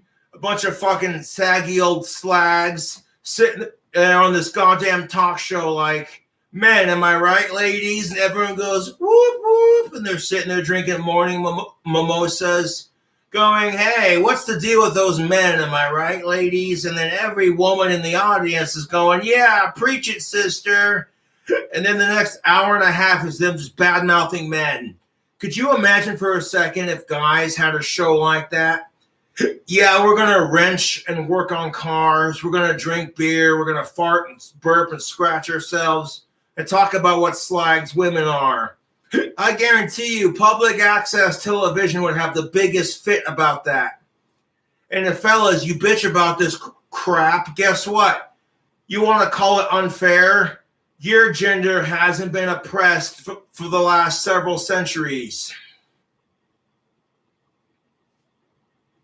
The reason why women are getting away with crap like this today, especially if it would be super frowned upon if a man did it, is because women have been oppressed for centuries. So if you want to bitch about how unfair it is now as a fella, as a dude, as a guy, you want to bitch about how unfair it is that women get away with this crap and you don't. To be fair, one, women have been oppressed for centuries. And two, there are plenty of things that men get away with that women don't.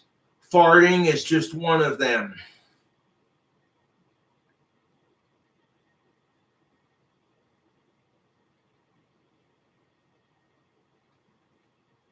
And for the record, let that show that I care about women is even as a guy, I'm sitting here bitching about all the unfair gender-based bullshit that men have to put up with. At the same time, I don't completely bitch because women have to put up with a fair amount of their own gender-based bullshit. Plus, women have been oppressed for centuries.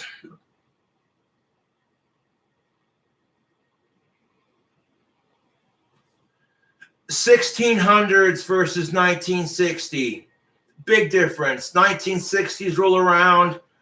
Women are up in arms and they're fighting for oppression because they have the means and the necessary to do it. But if women would have fought for their rights in the 1600s, they would have been shut down immediately. Sort of the same way when men complain about sexism today, and we get told, shut the fuck up, you're a man, all you men are sexist, so how is it sexism?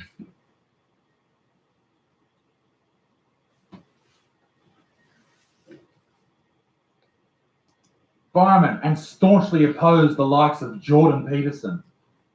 I'm always shocked when people don't like Jordan Peterson. It's like, Obviously, you've never read anything he's ever written or never listened to him, and you are a fool. However, he would want to debate every argument and play devil's advocate the whole time.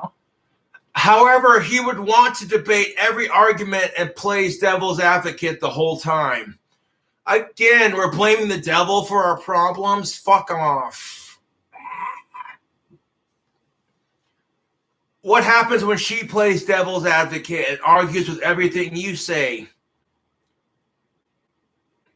You know, your girlfriend says 2 + 2 = fish, and if you argue with her, you're a piece of shit.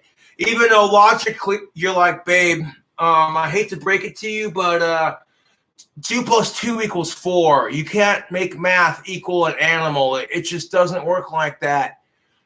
If she's convinced enough, and this is true for everyone, if you're convinced you're right, you'll never believe the asshole arguing facts with you. Oh my God, are you all right, Zara? He disagreed with you. He didn't accept some things. However, he would want to debate every argument and play devil's advocate the whole time. He didn't accept that some things are fundamental to people's identity and not up to for questioning, Zara explains. The idea that everything in our society is fundamental, that's just people's identity. We're not allowed to question people's identity because we're assholes. You know what? If it doesn't align with your identity, you're allowed to question it. However, you're not allowed to go out of your way to be an asshole to someone within reason. You got some sick fuck who touches underage people. That motherfucker needs to be shot in the head. You're questioning their identity and their principles. That's one thing. Fuck those sick fucks. However, if you're saying to someone, hey, you know what? I think both genders should have equal privilege, regardless of how bullshit the other side is. And if someone questions that because they secretly believe that women should have more power, there are some women who are like that. There are some women, and to be fair, when your gender has been oppressed for centuries, wouldn't you want to have more power than the opposite sex that's oppressed you for centuries? But then you turn around and get pissed off when men want all the power. At the end of the day, it's a power struggle between the genders. That are fundamental to people's identity and are not up for questioning, Zara explains. I found the incessant need to debate exhausting and often upsetting, and he never acknowledged his own privilege. You know what's... Okay, what was that? Okay, what was that? The woman found it that the insistent need to debate exhausting and often upsetting subjects, and yet never acknowledging his own privilege. That is the pot calling the kettle black. Women are so quick to point out male privilege while refusing to acknowledge that women have privilege too. They would rather play the victim because it's more convenient. And they get away with it because that's female privilege. There are some women who are victims of some real horrific shit, you know, but then you got women who lie and fake it just to get attention. And the ones who lie and fake it just want to play victim because they want privilege and they want attention, and men are all assholes. Oh, wow.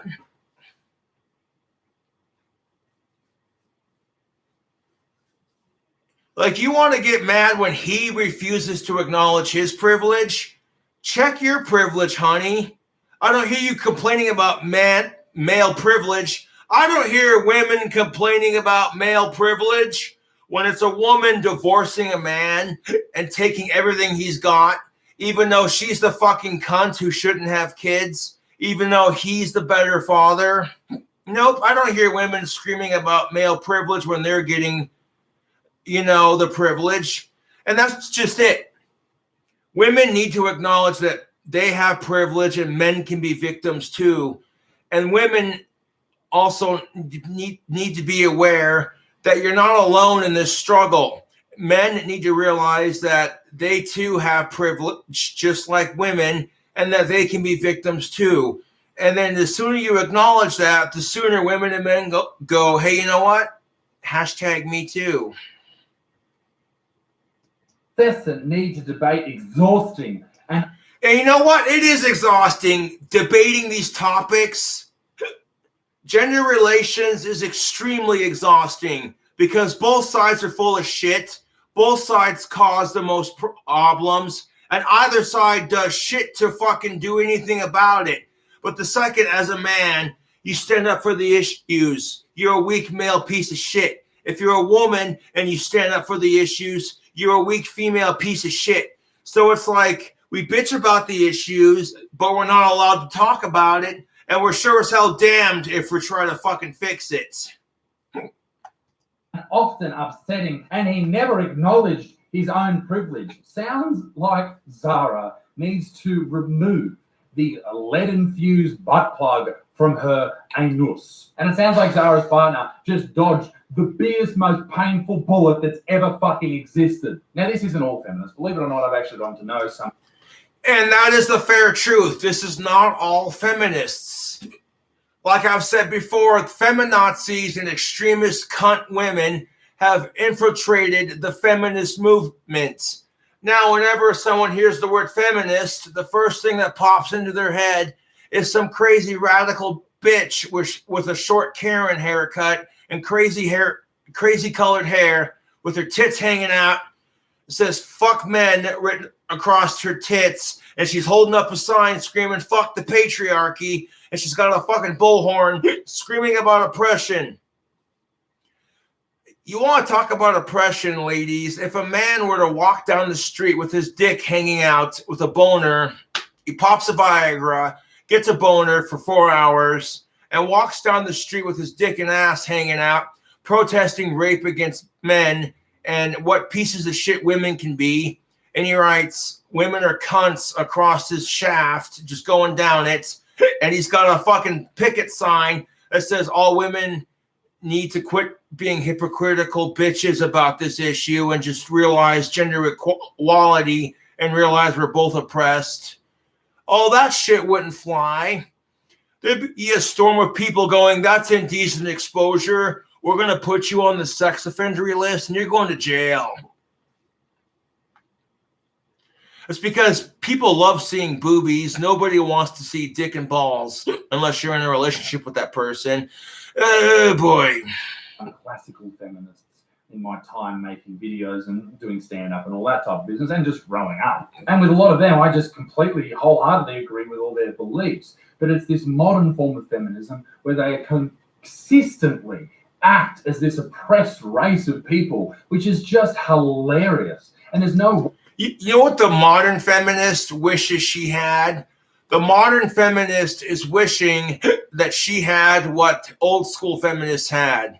Old school feminism had to fight oppression and women not having a lot of rights. Now the modern day feminist is going, shit, women have rights. Women aren't as oppressed. Instead of fighting for female equality all over the world and for gender equality all over the world, she's going to go, shit, I wish I was like my sisters who had to deal with this crap in the 60s, but I don't get to be a part of that. So instead, I'm going to be a sexist bitch towards men. Where?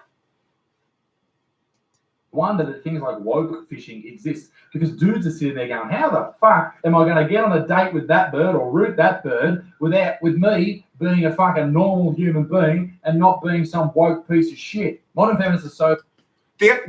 Oh my God.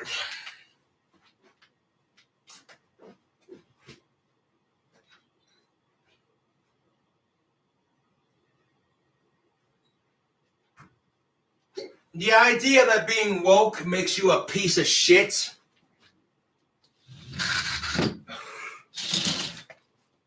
The idea that being woke makes you a piece of shit. Being woke to the issues doesn't make you a piece of shit. It just means you have a bigger understanding of how this shit works.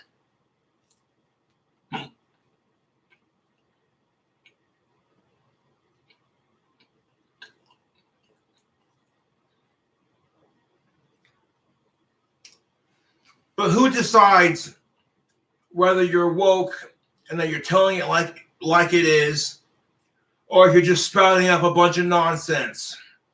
Who decides that?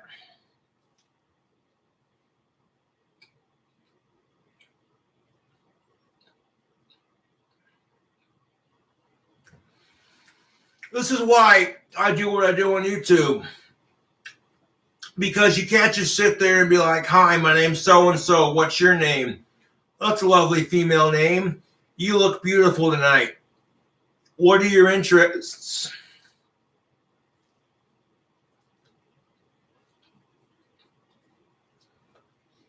We're not allowed to have an opinion without being attacked. That's the society we live in.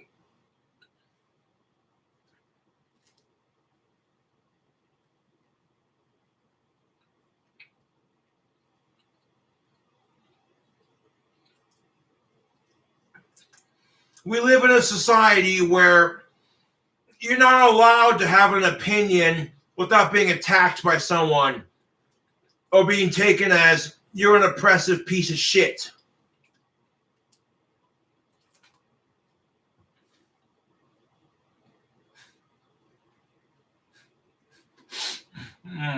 One second.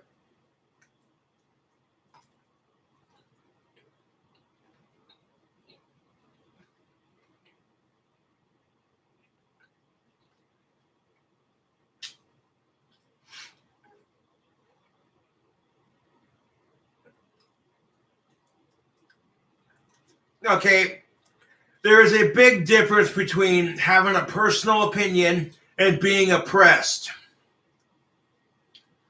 If people have an opinion and that's just their opinion and they don't care what your opinion is, fine. But if they're going out of your way to ruin your life because they disagree with you, that's oppression.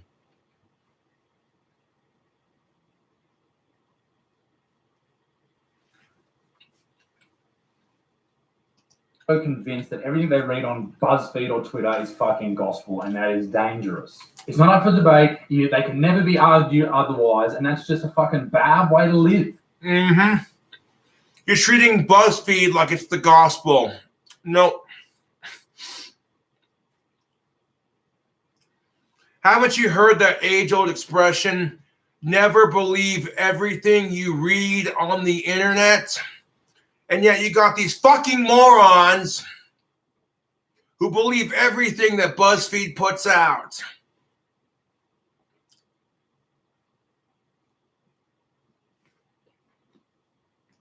But I honestly feel very, very sorry for any man who has to date a modern feminist, because I would not wish that upon my worst enemy. Ladies and gentlemen.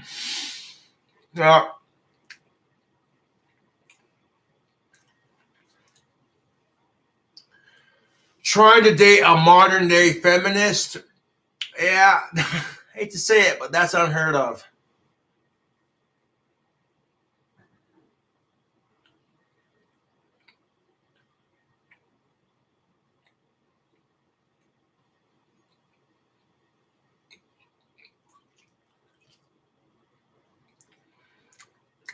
Because a modern day feminist more than likely hates men and has female privilege where she doesn't get called out on her bullshit. That's where a lot of incels are getting pissed off about the issue. Is women are allowed to hate men, but if men hate women, we're the pieces of shit. Fuck incels.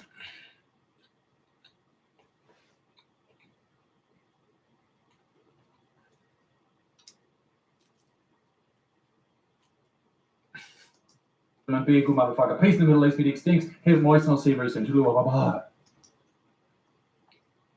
It might. Yeah.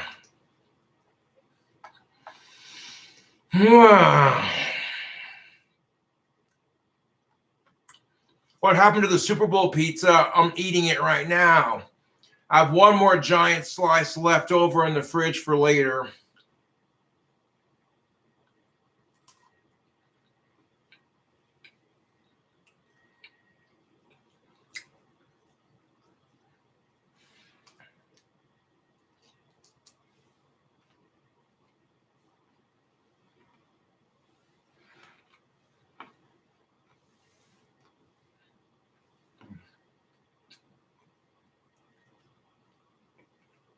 I gotta take a piss. I'll be right back.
Oh my god.